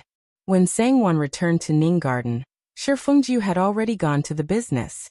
After changing her clothes and washing her face, she found an excuse to send Mama Li out to handle some matters and ordered Xingji to guard the door. Then, she called Luya into the warm room to ask about the details. She could not help but be shocked by the question. That young Master Hong is the son of the magistrate. Yes, Luya said angrily. I didn't expect the magistrate to have such a good-for-nothing son. He's really shameless. recalling how that person introduced himself with a despicable face and insisted on tugging at third Missy and saying something like, "You'll be blessed if you follow me in the future. I guarantee that you'll live a good life and no one in Qingzhou will dare to not listen to you." Luya felt a wave of disgust. "Young mistress, don't worry. Young master said that he will settle this matter properly. Our Shi family is not a pushover. How can we allow our Missy to be molested for no reason?" Luya said with a sigh. Fortunately, young mistress wasn't around at that time. Fortunately, young master went after that. Otherwise, Kaiyun and I would really. Sangwon's hands trembled and her face turned pale. If not for Shi Fengjiu, how could this matter be hidden so easily? She was afraid that the people in the temple would be alerted. By then, how could Wang not know? Then it would really be. Since young master has a plan, you and Xingji will keep this matter to yourselves. Don't mention a word about it, understand? You're not allowed to reveal anything in front of third Missy. Just act as if this matter never happened, understand? Yes, young mistress. Sangwon nodded and said that she was a little tired. She waved her hand and dismissed her. Since this matter involved Magistrate Hong, it would not be over so easily. Sangwon could not help but secretly worry. She hoped that Shi Lian's reputation would not be implicated. In the morning, Magistrate Hong received a letter from Third Old Master Shi. Although Third Old Master Shi was resting at home due to illness, with the Shi family's financial resources, it would be easy for them to make connections with him in the future. His official position was equivalent to Magistrate Hong's. During the Spring Festival, he had also visited Magistrate Hong. When Magistrate Hong saw his letter, he did not dare to neglect it and hurriedly opened it. When he saw it, his face turned green with anger. Although Third Old Master Shi's words were vague, saying that the matter was in the past and that no one should mention it again, he hoped that it would not happen again. This was to keep the peace and allow him to properly discipline his son. Magistrate Hong had 2 sons. His eldest son served his father in his hometown and took care of the family business. His second son was by his wife's side. He had just turned 19 this year and was not married. He only had 3 concubines. It wasn't that the couple wasn't in a hurry, but that their son wasn't. His son Hong Shi relied on his mother's doting, and his father was a local official. All day long he gambled, rode horses, and wandered about in the flower bushes, living happily like an immortal. How could he be willing to marry a wife to restrain him? It wasn't that Magistrate Hong didn't know about him, but which son of a wealthy family didn't have the habit of being a playboy? With his wife's protection, seeing that he knew his limits and did not dare to make a scene, at least he didn't kill anyone. Hence, he turned a blind eye and let him do as he pleased. Who knew that he would actually extend his hands to the Shi family and tease the Shi family's Missy? How could he? Magistrate Hong angrily returned to the backyard and did not see Hong Shi anywhere. With a dark face he asked his wife, "Where's that unfilial son? Did he go out to fool around again?" "Oh, old master, what's wrong with you today? Why are you so angry for no reason?" Old Mistress Hong was shocked and quickly got up to help her husband sit down. Magistrate Hong flung her hand away and sat down angrily. With a cold face he said, "Get someone to find that unfilial son of mine. I have something to ask him." "Humph, you're asking me what's wrong? You'd better ask your good son what he did outside." Old Mistress Hong was unhappy and pursed her lips. "Shi is still young. Isn't it normal for a young man to be playful? Which family's son isn't like that? But our family can't do it. After a few years, when he has a family and is sensible, he will naturally be better." Magistrate Hong was even angrier when he heard her mention marriage. He slammed the coffee table and said, "Don't think I don't know what that bastard is thinking. Isn't he just afraid that someone will control him after he marries? Hurry and pick a good family. No, pick a lady with a shrewish temperament and powerful means to marry into the family. If there's no one to control this unfilial son, he will really go against the heavens. Since you don't want to control him, it's the same to let your daughter-in-law control him."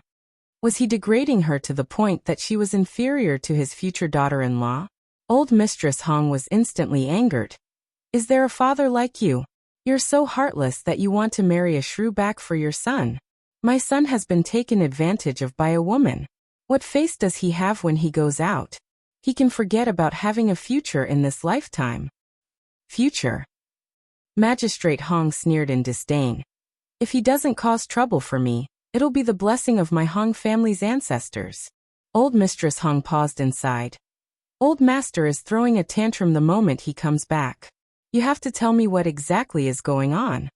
Magistrate Hong said angrily. Do you know what that bastard did yesterday?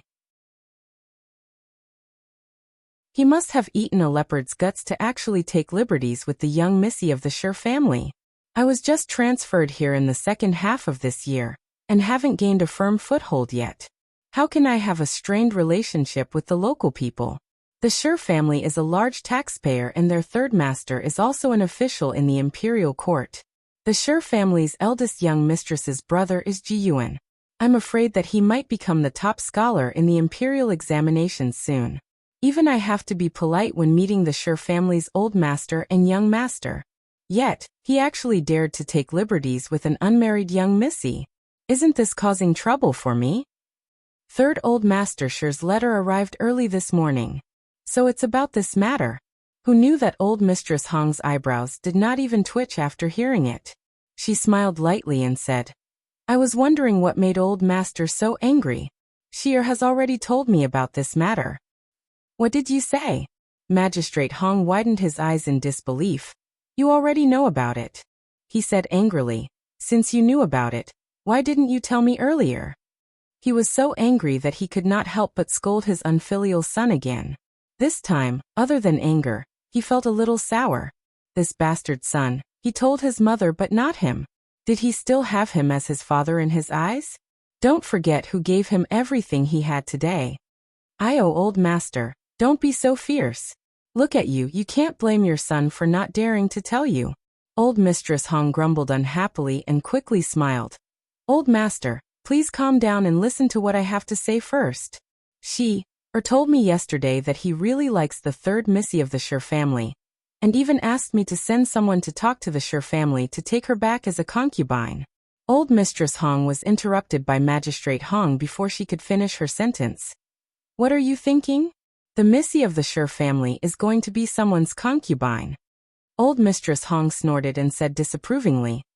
Our son is the legitimate son while the third missy is just a concubine's child. Their family is a businessman while we are officials. There is no disgrace in terms of status for her to be a concubine the moment she enters the family. What can their family be unhappy about? Besides, this is also an explanation for yesterday's matter. Our son was in the wrong yesterday, but if you ask me, it takes two hands to clap. If the third missy is a decent person, she shouldn't have wandered around. Since she met our Sheer, it must be fate. Besides, a fair lady is a good match for a gentleman. Our Sheer has taken a fancy to the third missy, and is willing to welcome her into the family. Isn't this a happy ending for everyone? The reputation of the third missy of the Sher family will not be affected. Magistrate Hong was stunned for a moment, and his heart wavered unconsciously. Old Mistress Hong's words were not without reason. When Old Mistress Hong saw that there was hope, she was secretly delighted and took the opportunity to add fuel to the fire. Old Master, think about it. You're new here, and having this layer of relationship with the Sher family will only bring you benefits and no harm. The third missy of the Sher family is just a concubine's daughter. She will not be wronged if she is matched with our son. The Sher family will not refuse and will probably be happier than us. Magistrate Hong remained silent. Then it's settled. Old Mistress Hong was relieved that her son's coaxing and pestering had been resolved. She smiled and said, I will ask someone to make preparations and send someone to the Sher family tomorrow. I guarantee that everything will be settled once I say it. Forget it, forget it. Let the two of you do as you please. I don't care anymore. Magistrate Hong stomped his feet and left, thinking about how to reply to Third Old Master Sher's letter. All right, don't hide anymore. Come out. Old Mistress Hong said with a smile as she leaned lazily on the chaise lounge. A young man wearing a round neck robe with dark patterns came out from behind the screen with a smile. He went up to Old Mistress Hong and said with a smile, Mother, you are still the best. You settled it with just a few words. You better be more careful when you do things in the future. Don't be so reckless. Old Mistress Hong poked his head and scolded with a smile. Mother, don't worry, I will remember.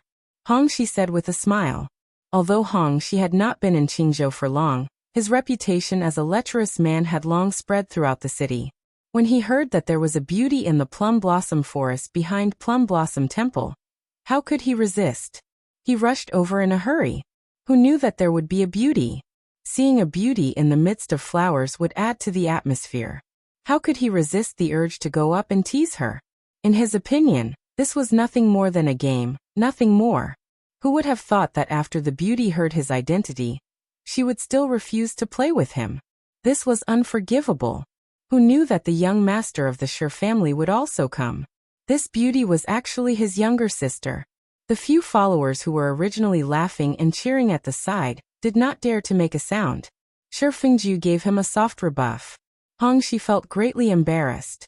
After Shi Fengju and Shi Lian left, he announced to everyone, just wait and see. I will make the Shi family obediently send their daughter to my doorstep. Thus he made a request to old Mistress Hong. He only said that he fell in love with the Shi family's third missy at first sight, and begged his mother to help him take her in as a concubine. As long as she married into his family, he would regain his face. That little B***tch really thought she was so noble. Just wait and see how he would deal with her later. Hong she had achieved his goal. Even his angry father had been appeased by his mother. How could he be willing to stay at home obediently? He accompanied old Mistress Hong and said a few words with a smile. Then he said that he had something to do and went out for a stroll. Old Mistress Hong saw this and could not help but sigh. This child is really like a horse without a bridle. Old master is right, he should marry a wife and discipline him well.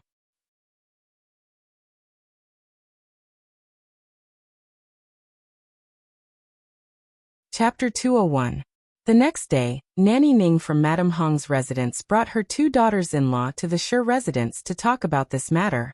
Wang heard that someone from the prefect's residence had come. She thought that the prefect's wife was holding a banquet, and didn't think much of it, and asked them to come in.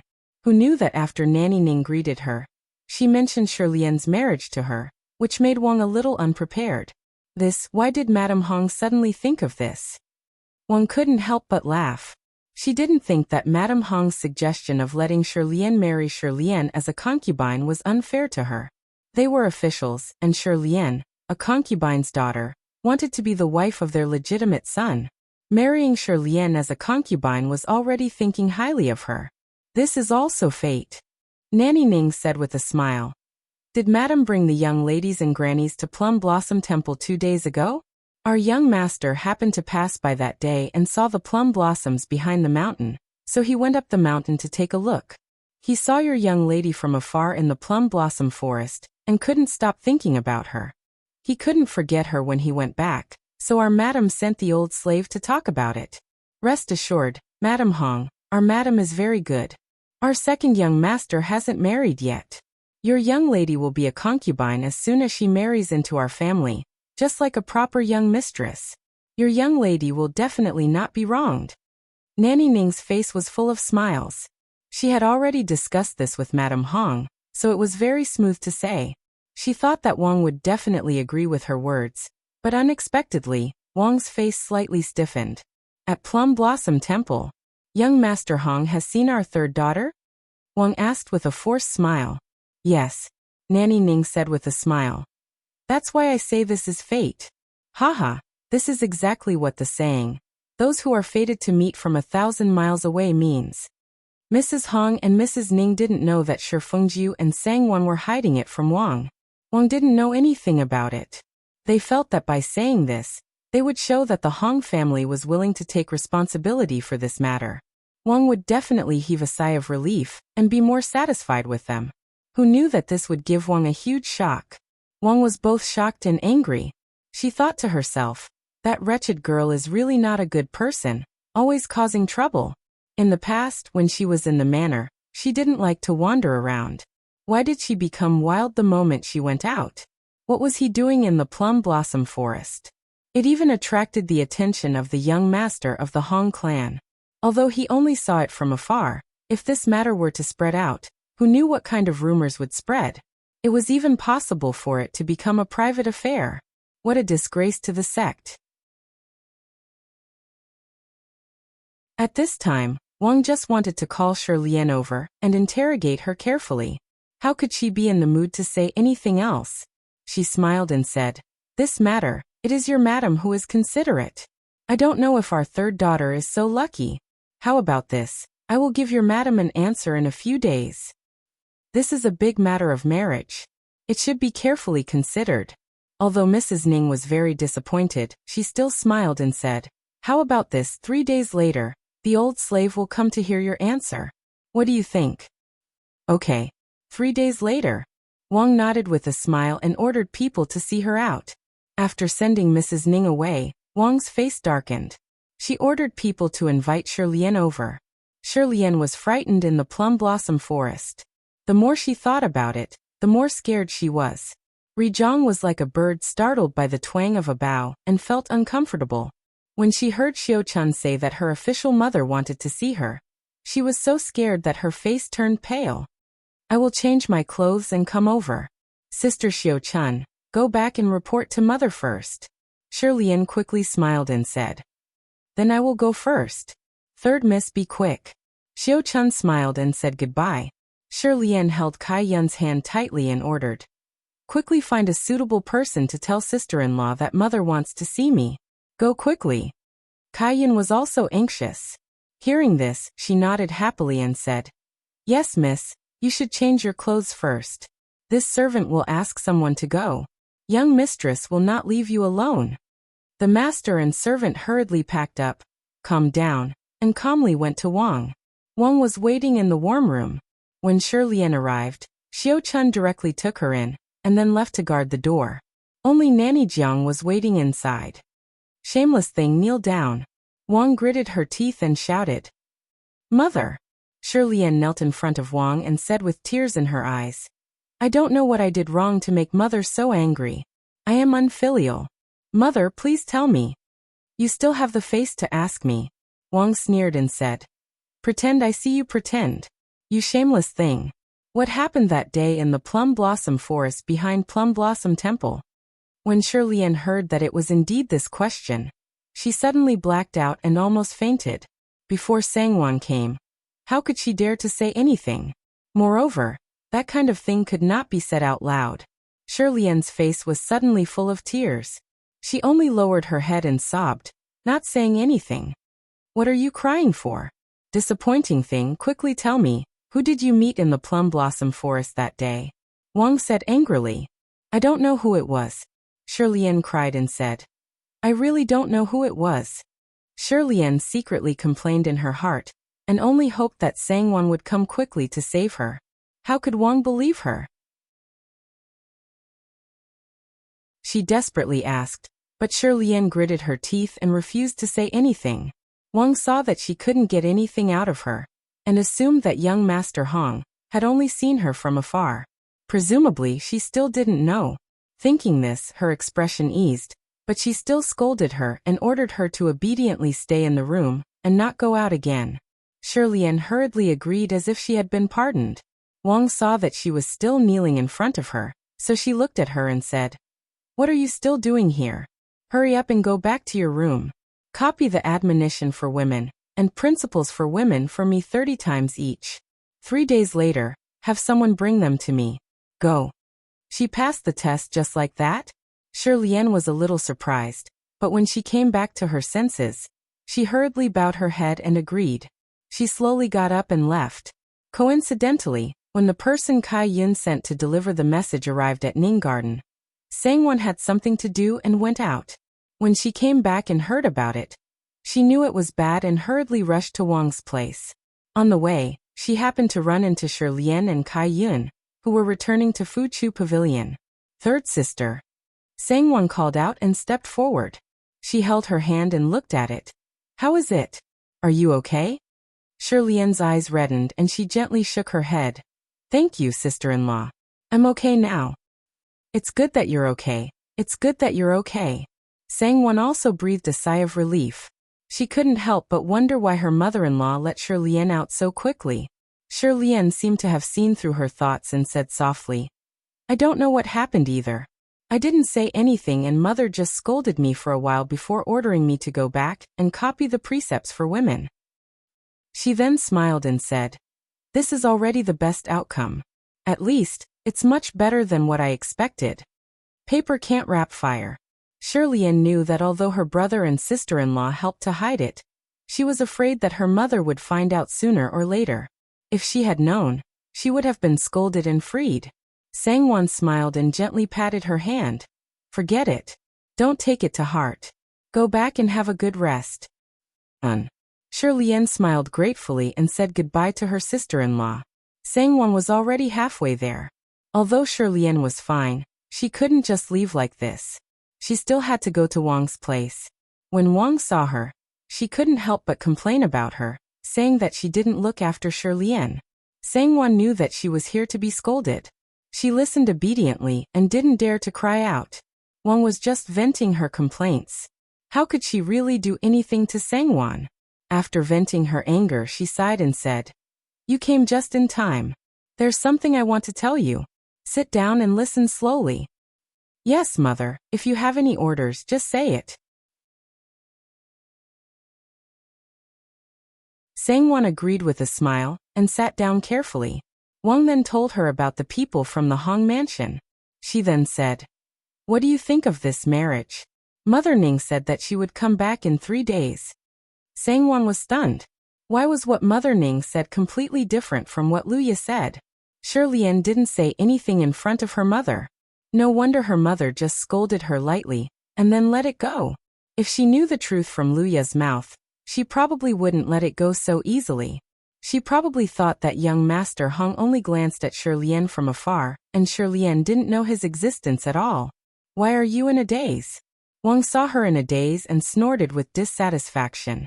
Sangwon came back to her senses and said with a smile, Mother has to worry about third sister's marriage. Wan Yang doesn't have the right to speak. Wang said, It's okay. I'll ask you. Just say it. Sangwon thought for a while and said, Mother, Wan Yang will say it directly. If I say something wrong, don't lower yourself to Wan Yang's level. Wang smiled and said, How can I? Why would I blame you if I asked you? Just say it. Sangwon said, Third sister's concubine mother has passed away.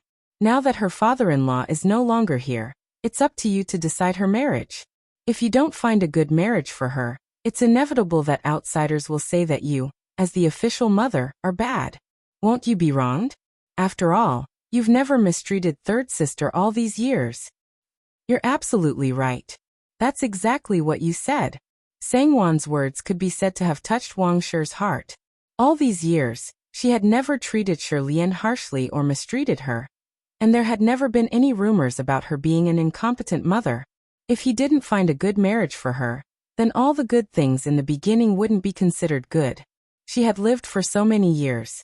She couldn't ruin it at the last minute. Speaking of which, it's time to consider her marriage. I'm also muddle-headed. I actually forgot about it. Wang couldn't help but sigh, but she didn't seem to be very upset. The marriage of a concubine's daughter wasn't a very important matter. As long as it was passable and no one could find fault with it, it was fine.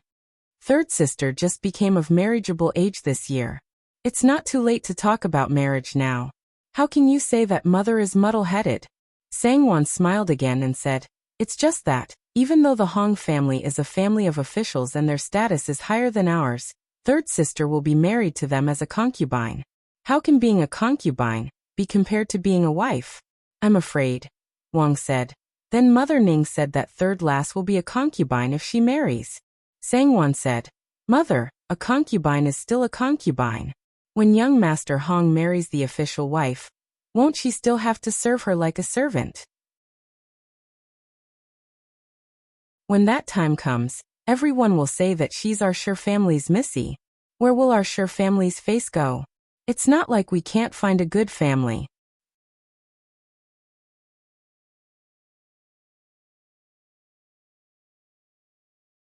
Chapter 202. When Wang Shi heard this, she hesitated again and said, You're right. There's no reason for our Shi family's daughter to become someone's concubine. Her mother isn't here anymore. How could she be so mischievous and talkative? Would she think that I, her legitimate mother, was being mean to her on purpose? But since the Hong family is so polite, it doesn't seem right to reject them, right? Sangwon said. Marriage is a matter of mutual consent, so it's fine to reject them.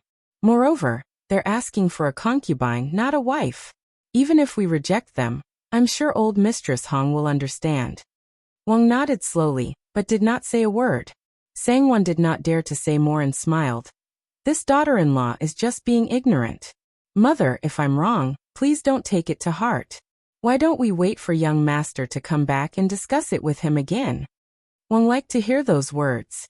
Seeing that Sangwon still cared about Shifengju, Wang smiled and said, That's right, we should listen to Shifengju's opinion on such a big matter. He's the clearest about what's going on outside.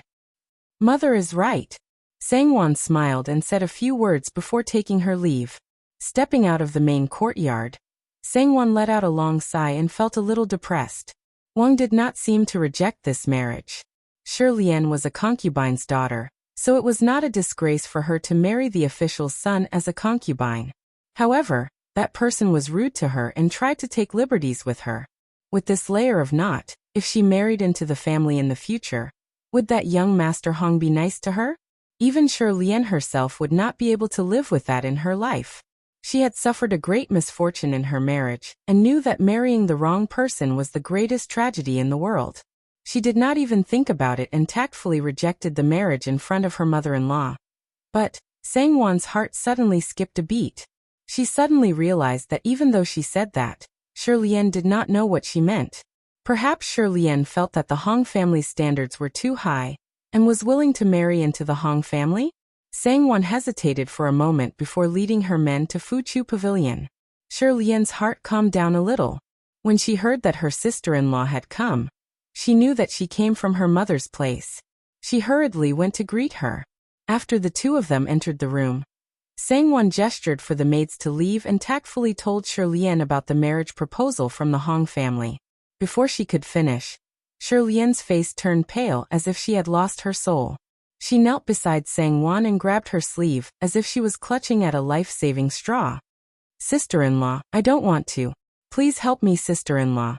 I would rather marry into a small family, or not marry for the rest of my life, and become a sister-in-law than marry that lecher. Sister-in-law, I beg you. Quickly get up. Seeing her in such despair, Sangwon could not help but feel sad. She leaned over to help her up and told her about what she said in front of Wang Shi. She sighed. You and I have always gotten along well, and I have a rough understanding of your character.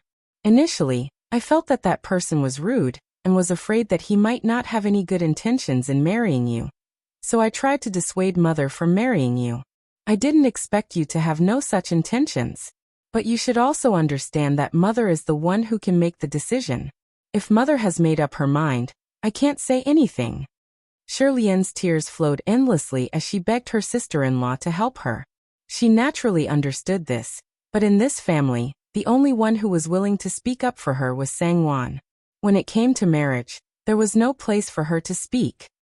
I know that sister-in-law has always been good to me. Shi Lian is already very grateful that sister-in-law is willing to help me. No matter what, Shi Lian will not blame sister-in-law. She will only be grateful. I beg sister-in-law, please help me again. Shi Lian has no way to repay you. I can only pray for sister-in-law for the rest of my life.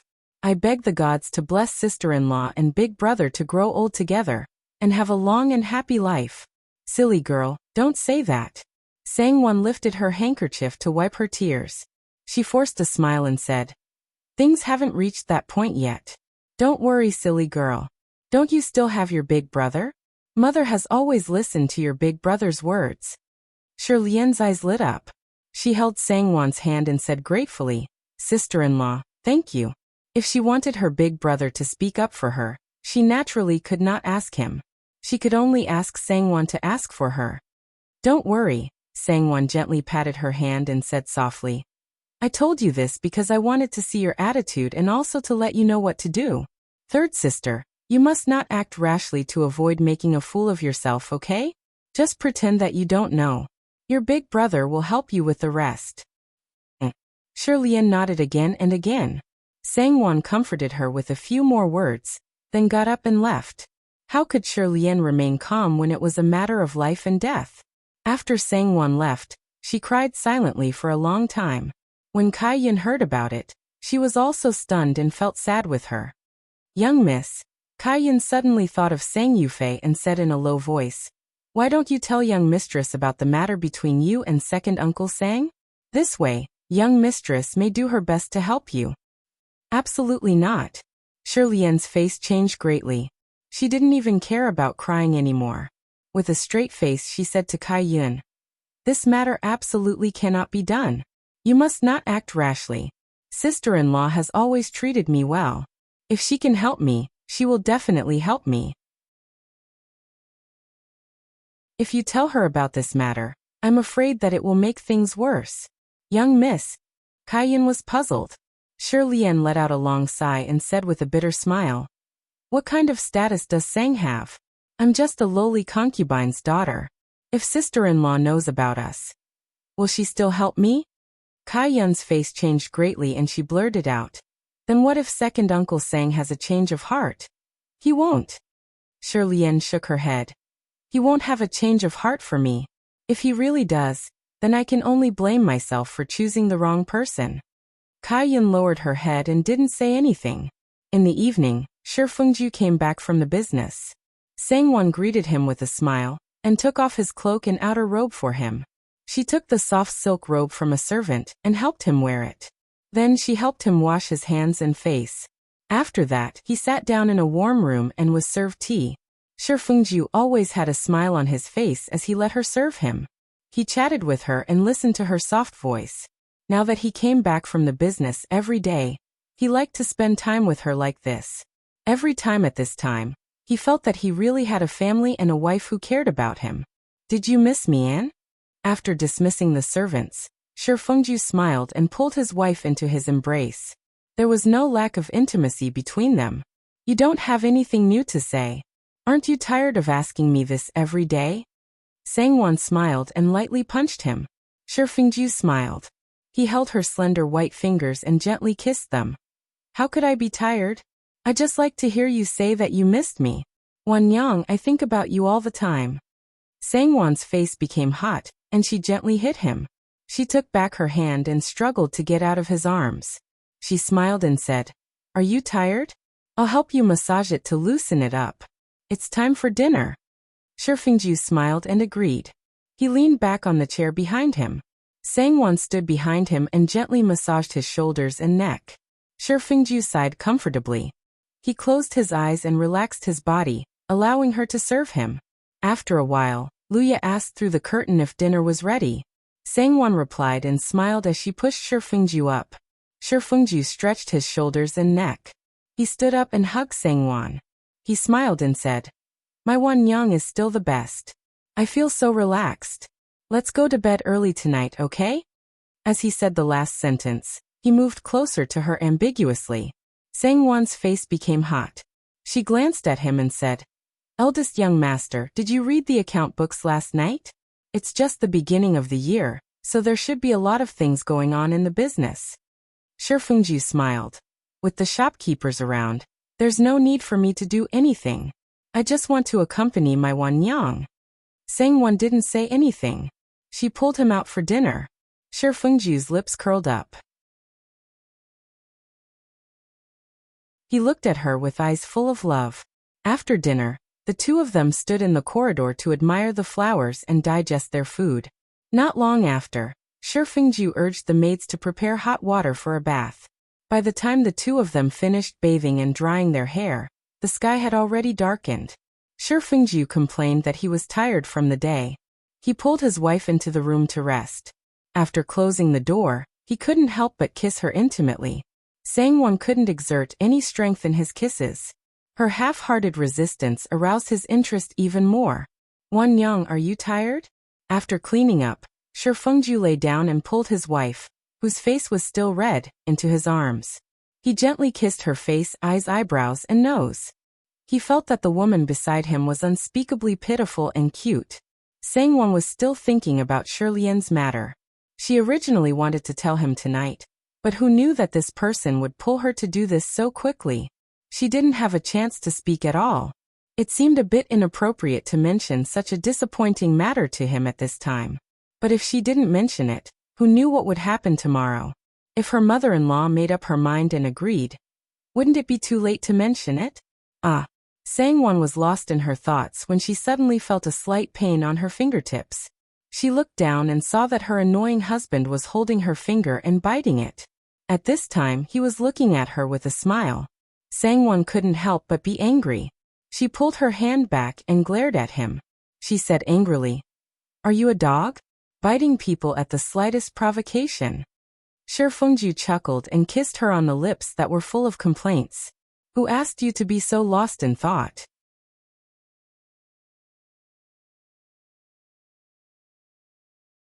Chapter 203. Stop fooling around. Stop fooling around. Sangwon couldn't stand his fooling around. She hurriedly laughed and blocked him, complaining, "My body is still sore and I don't have any strength. Why are you still fooling around?" Shi Fengju pinched her waist and hugged her. He smiled and said, "Who told you to be absent-minded beside me?" "How am I absent-minded?" Sangwon raised her eyebrows. Shi Fengju looked down at her and said with a smile, "Silly Wanyang, you and I are husband and wife who share the same bed. How can you hide it from me? Is there something in your heart?" Sangwon's eyes darkened when she heard him ask. She sighed and said, "There is something, but don't get angry when I tell you." Shi Fengju saw that her expression didn't seem to be fake, so he quickly put on a serious expression. He thought that she had been wronged again, so he gently coaxed her, making Sangwon feel like crying for a while. After Sangwon finished talking about today's matter, Shi Fengju's face suddenly became as dark as the bottom of a pot. That Hong family brat is so shameless. He actually dared to come and beg third sister to be his concubine. "Lower your voice." Sangwon shook him lightly and sighed. Who knows what they are thinking? Anyway, someone from the Hong residence did come today. Mother seems to be quite interested. You see. Of course not. Shi Fengju said coldly. That Hong she might not have been with his father for half a year, but he's a well-known debauchee in Qingzhou. He spends his days fighting cocks, riding horses, and seeking prostitutes. He's not a decent person. How can third sister be with such a person? It will ruin her life. I think mother is really muddle-headed. How would mother know what is going on outside? Isn't it all because of the Hong family's exaggeration? Tomorrow, you'll just have to persuade mother. Sangwon saw that Shi Fengju was also against it, and the stone in her heart fell to the ground. Of course. Our family doesn't need to use a girl's life in exchange for benefits. Third sister is still my sister. How can I bear to see her jump into the fire pit? Besides, third sister had rejected Hong Shi that day at the plum blossom forest. If she really fell into Hong Shi's hands, then her life would definitely not be easy. I won't let that happen. Sangwon happily said. I'm relieved to hear that. Today, I went to see third sister. Seeing her crying like that, I felt really bad. Shi Fengju couldn't help but look at her a few more times. He smiled and said, Third sister is closer to you than other people, but I didn't see you two being so close. I didn't expect you to be so concerned about her. Sangwon glanced at him and faintly said, How can you men understand a woman's difficulties? It's true that she and I have a good relationship, and secondly, it touched my heart. How could a woman's marriage be decided by herself? If she marries a good man, then she can live a peaceful life. If she marries a bad man, then she can only endure it day by day. What else can she do? I just can't bear to see such a good girl fall into the hands of such an indecent person, and suffer endless pain in the future. Shi Fengju was silent for a moment. After a while, he softly mocked himself. Wan Yang, do you still have resentment in your heart? Do you resent me for being too heartless to you? Sangwon regretted her slip of the tongue. She hurriedly shook her head with a smile. I don't mean to resent you. I'm just lamenting for a moment. Even at that time, you took good care of me. Wan Yang. Shi Fengju didn't wait for her to finish speaking. He hugged her tightly in his arms and caressed her face as he softly said, I'm sorry. Sangwon was stunned for a moment. She stared blankly at him. Shi Fengju smiled and said, "You're innocent. I shouldn't have resented you at that time. Don't be angry, okay?" Sangwon's eyes were a little wet. She hurriedly avoided his gaze.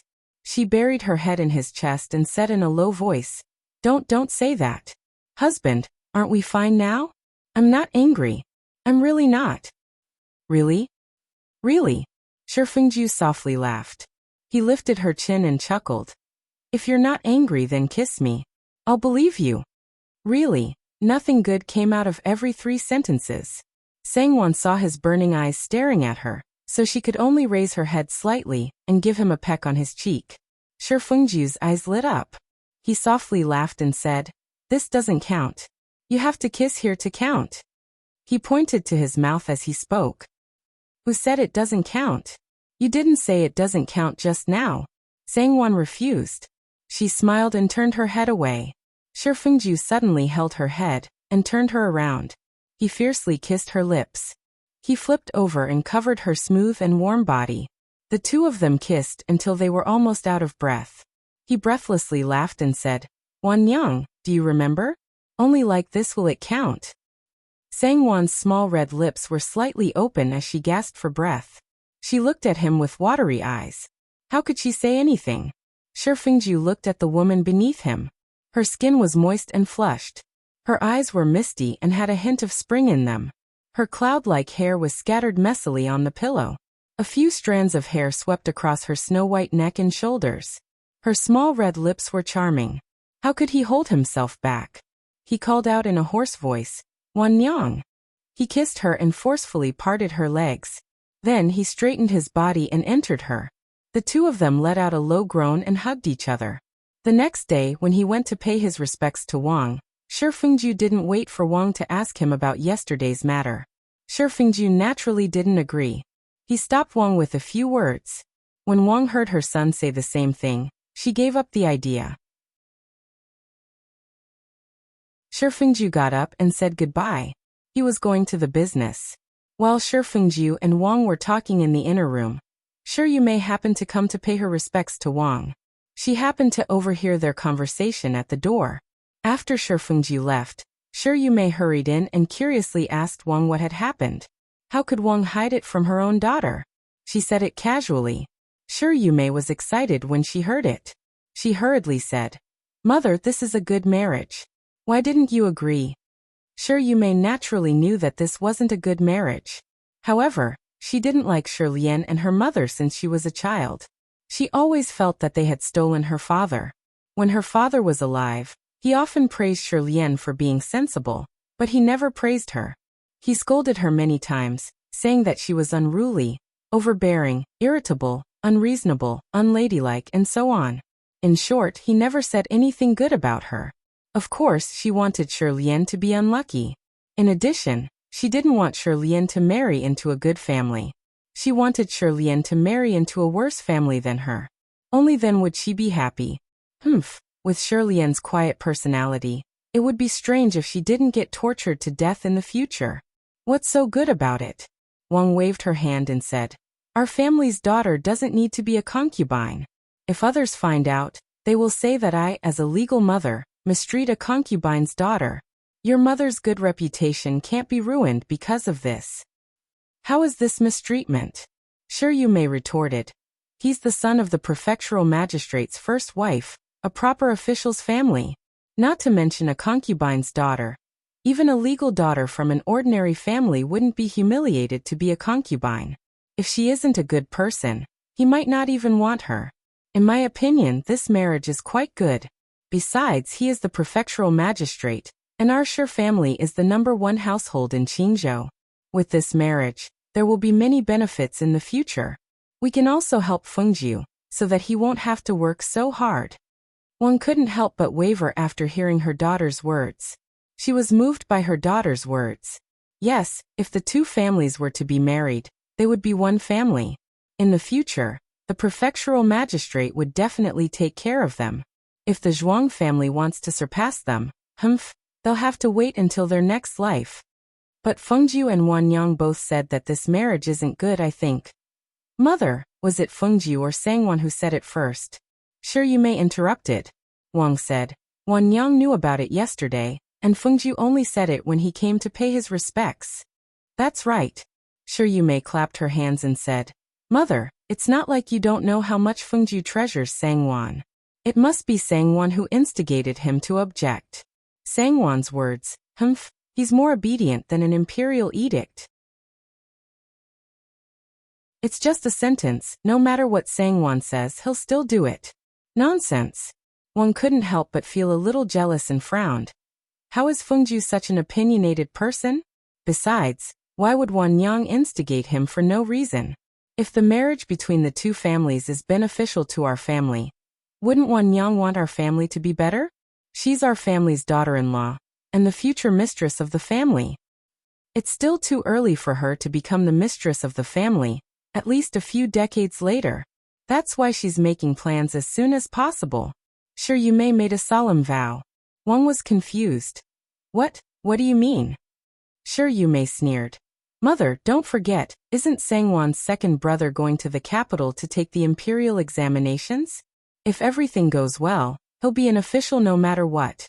Mother, think about it. If her brother becomes an official, her position in our family will be even more secure. But if we were to have this marriage with the prefect, we won't have to rely on the Sang family in the future. We can just look for the prefect to solve the problem. In that case, wouldn't the importance of the Sang family be highlighted? And her position in our family wouldn't be that important? Sangwon is a smart person, so of course she wouldn't be happy to see that happen. Thus, if she were to ruin the marriage between our family and the prefect, our family would have to rely on the Sang family in the future. That's exactly what she's planning. When Wang Shi heard this, she opened her mouth but could not say anything for a long time. If Sangwon was here to hear this, she would definitely gasp in amazement and admiration. To be able to say such far-fetched words so clearly and logically, it was really worth it to say admiration. She's actually so scheming? Wang couldn't remain calm, and her heart was in a mess. Her daughter's words had really frightened her. Wang had lived for most of her life, and she had never used any schemes. Hearing her daughter's words now, she felt her hair stand on end, as if she was raising a vicious monster by her side. Mother, don't you always praise her for being smart? Sure, you may sneered. A woman who's educated is naturally different from us. Mother, in any case, I think this marriage is very suitable. It's suitable for third sister, and it's also very suitable for our family. If we miss this opportunity, there won't be another one. Mother, you have to quickly make a decision.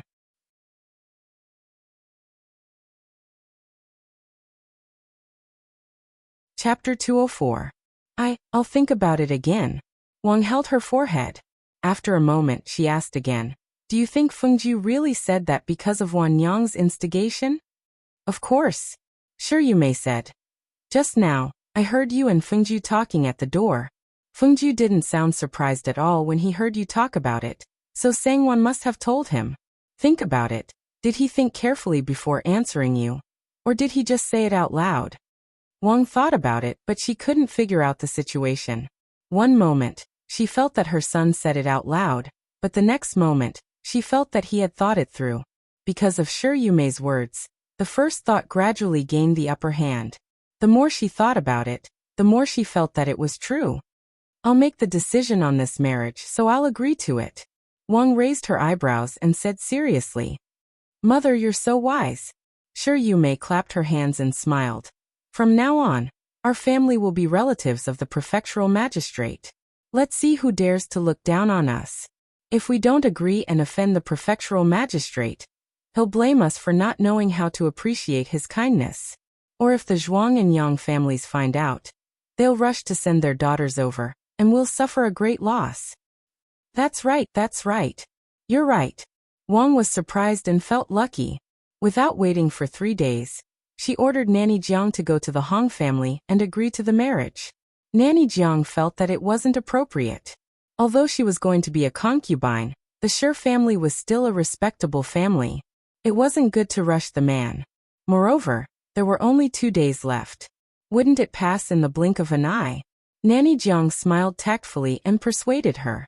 However, Shi Yumei said, Nanny, this is a joyous occasion. Of course, it's better to do it as soon as possible. Only then can we show our sincerity.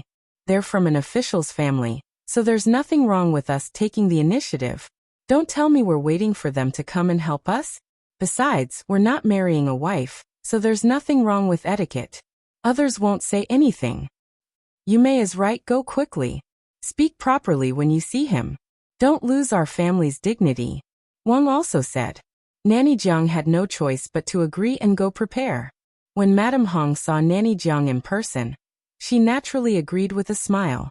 She immediately ordered someone to take a look at the yellow slip.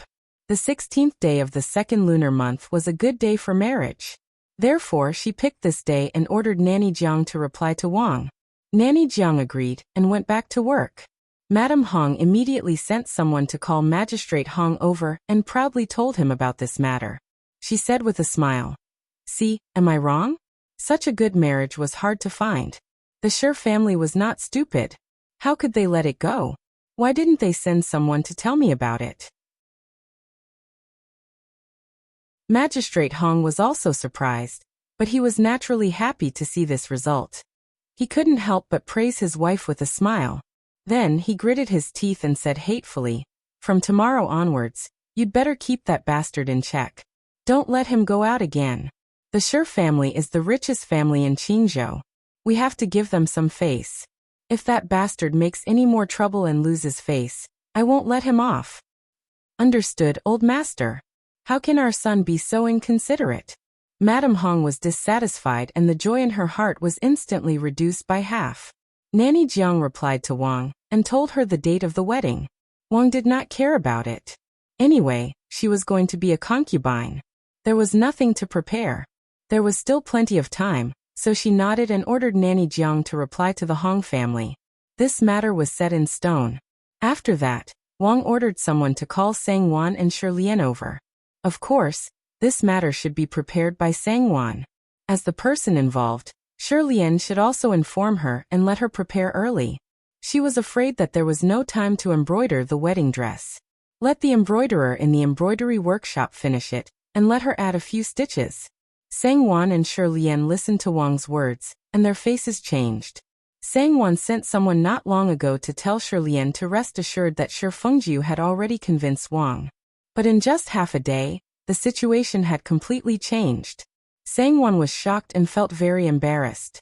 She could not help but look at Shi Lian. Shi Lian also looked at her. Her face was so pale that there was no trace of blood, and her whole body was cold. Girls will have such a day. There is nothing to be ashamed of. Okay, third girl, you go back and wait for the wedding. You don't have to come over to greet me these days. If you want anything, go back and write a list and tell your sister-in-law.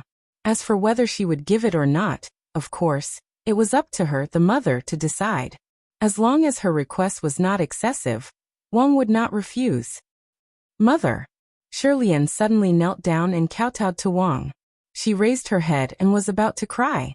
She opened her mouth and wanted to say something. Sang Wan saw that things were going to get worse. She hurriedly said before her sister, "Third sister, thank mother for raising you and quickly go back. Don't cry. You can't cry when it's a happy occasion." Sang Wan said and secretly winked at Shi Lian. Shi Lian's words that were stopped by Sang Wan in time were just a moment of impulse. Now that she came back to her senses, she was so shocked that she broke out in a cold sweat. She naturally knew her official mother's temper. Even if she was her biological daughter, there was no reason for her to contradict her mother face to face for her own marriage, not to mention a layer of separation. If Sang Wan had not stopped her just now, she could not imagine what would have happened after she begged to be rejected. Yes, Shi Lian kowtowed again with tears in her eyes and got up to leave. Wang's originally somewhat doubtful expression also relaxed. She frowned and said, "Really? I really don't know what she's doing." She then turned back and instructed Sang Wan to handle this matter. It was nothing more than to not lose the face of the Shi family, and to make sure everything was done properly. Sang Wan agreed with a smile and said with a smile, "Today daughter-in-law will go back and draft a proposal with Mama Li and the rest. I will come back tomorrow morning." "Then go." Wang nodded. Sangwon went to Shirlian's place on the way. Shirlian was lying on the bed in silent pain. Kaiyun was standing by the side and wiping her tears. When she saw Sangwon coming in, she was shocked and was about to say something. Sangwon waved her hand and pointed outside, ordering her to leave. Kaiyun glanced at her young miss and silently retreated. Third sister. Sangwon gently patted Shirlian's back and said softly, "Don't cry. If mother knows, I'm afraid there will be another storm." Sister-in-law. Shirlian's twitching shoulders stiffened slightly. She leaned over and wiped her tears. "I'm not afraid to tell the truth to sister-in-law. At this point, what else do I have to worry about? If she knows, then so be it. What can she do to me? Don't say things out of anger." Sangwon held her hand and sighed. "It's really strange. Before your eldest brother left the Fu, he clearly asked someone to tell me that mother has agreed to refuse this marriage. How come in the blink of an eye, even the date has been set? This is really... How could the two of them know that it was Shi Yumei's doing?" Shirlian also shook her head and choked with sobs. "I also don't know the truth. How can it be like this? In any case, I won't marry. At worst, I will die rather than suffer that kind of punishment." "Don't talk nonsense." Sangwon was shocked and held her hand tightly. "Sister-in-law," Shirlian smiled and said gratefully, "I know that sister-in-law and eldest brother have done their best for me. Shirlian is still grateful to them. Maybe this is my fate. In the end, I can't fight for it." Sangwon couldn't help but feel sad. After a moment she said, "Don't think like that. Things haven't reached that point yet. Good sister, don't do stupid things, okay? When your eldest brother comes back tonight, I will discuss it with him." "There's no need." Shirlian smiled bitterly and said, "Mother has already decided on the date with the Hong family.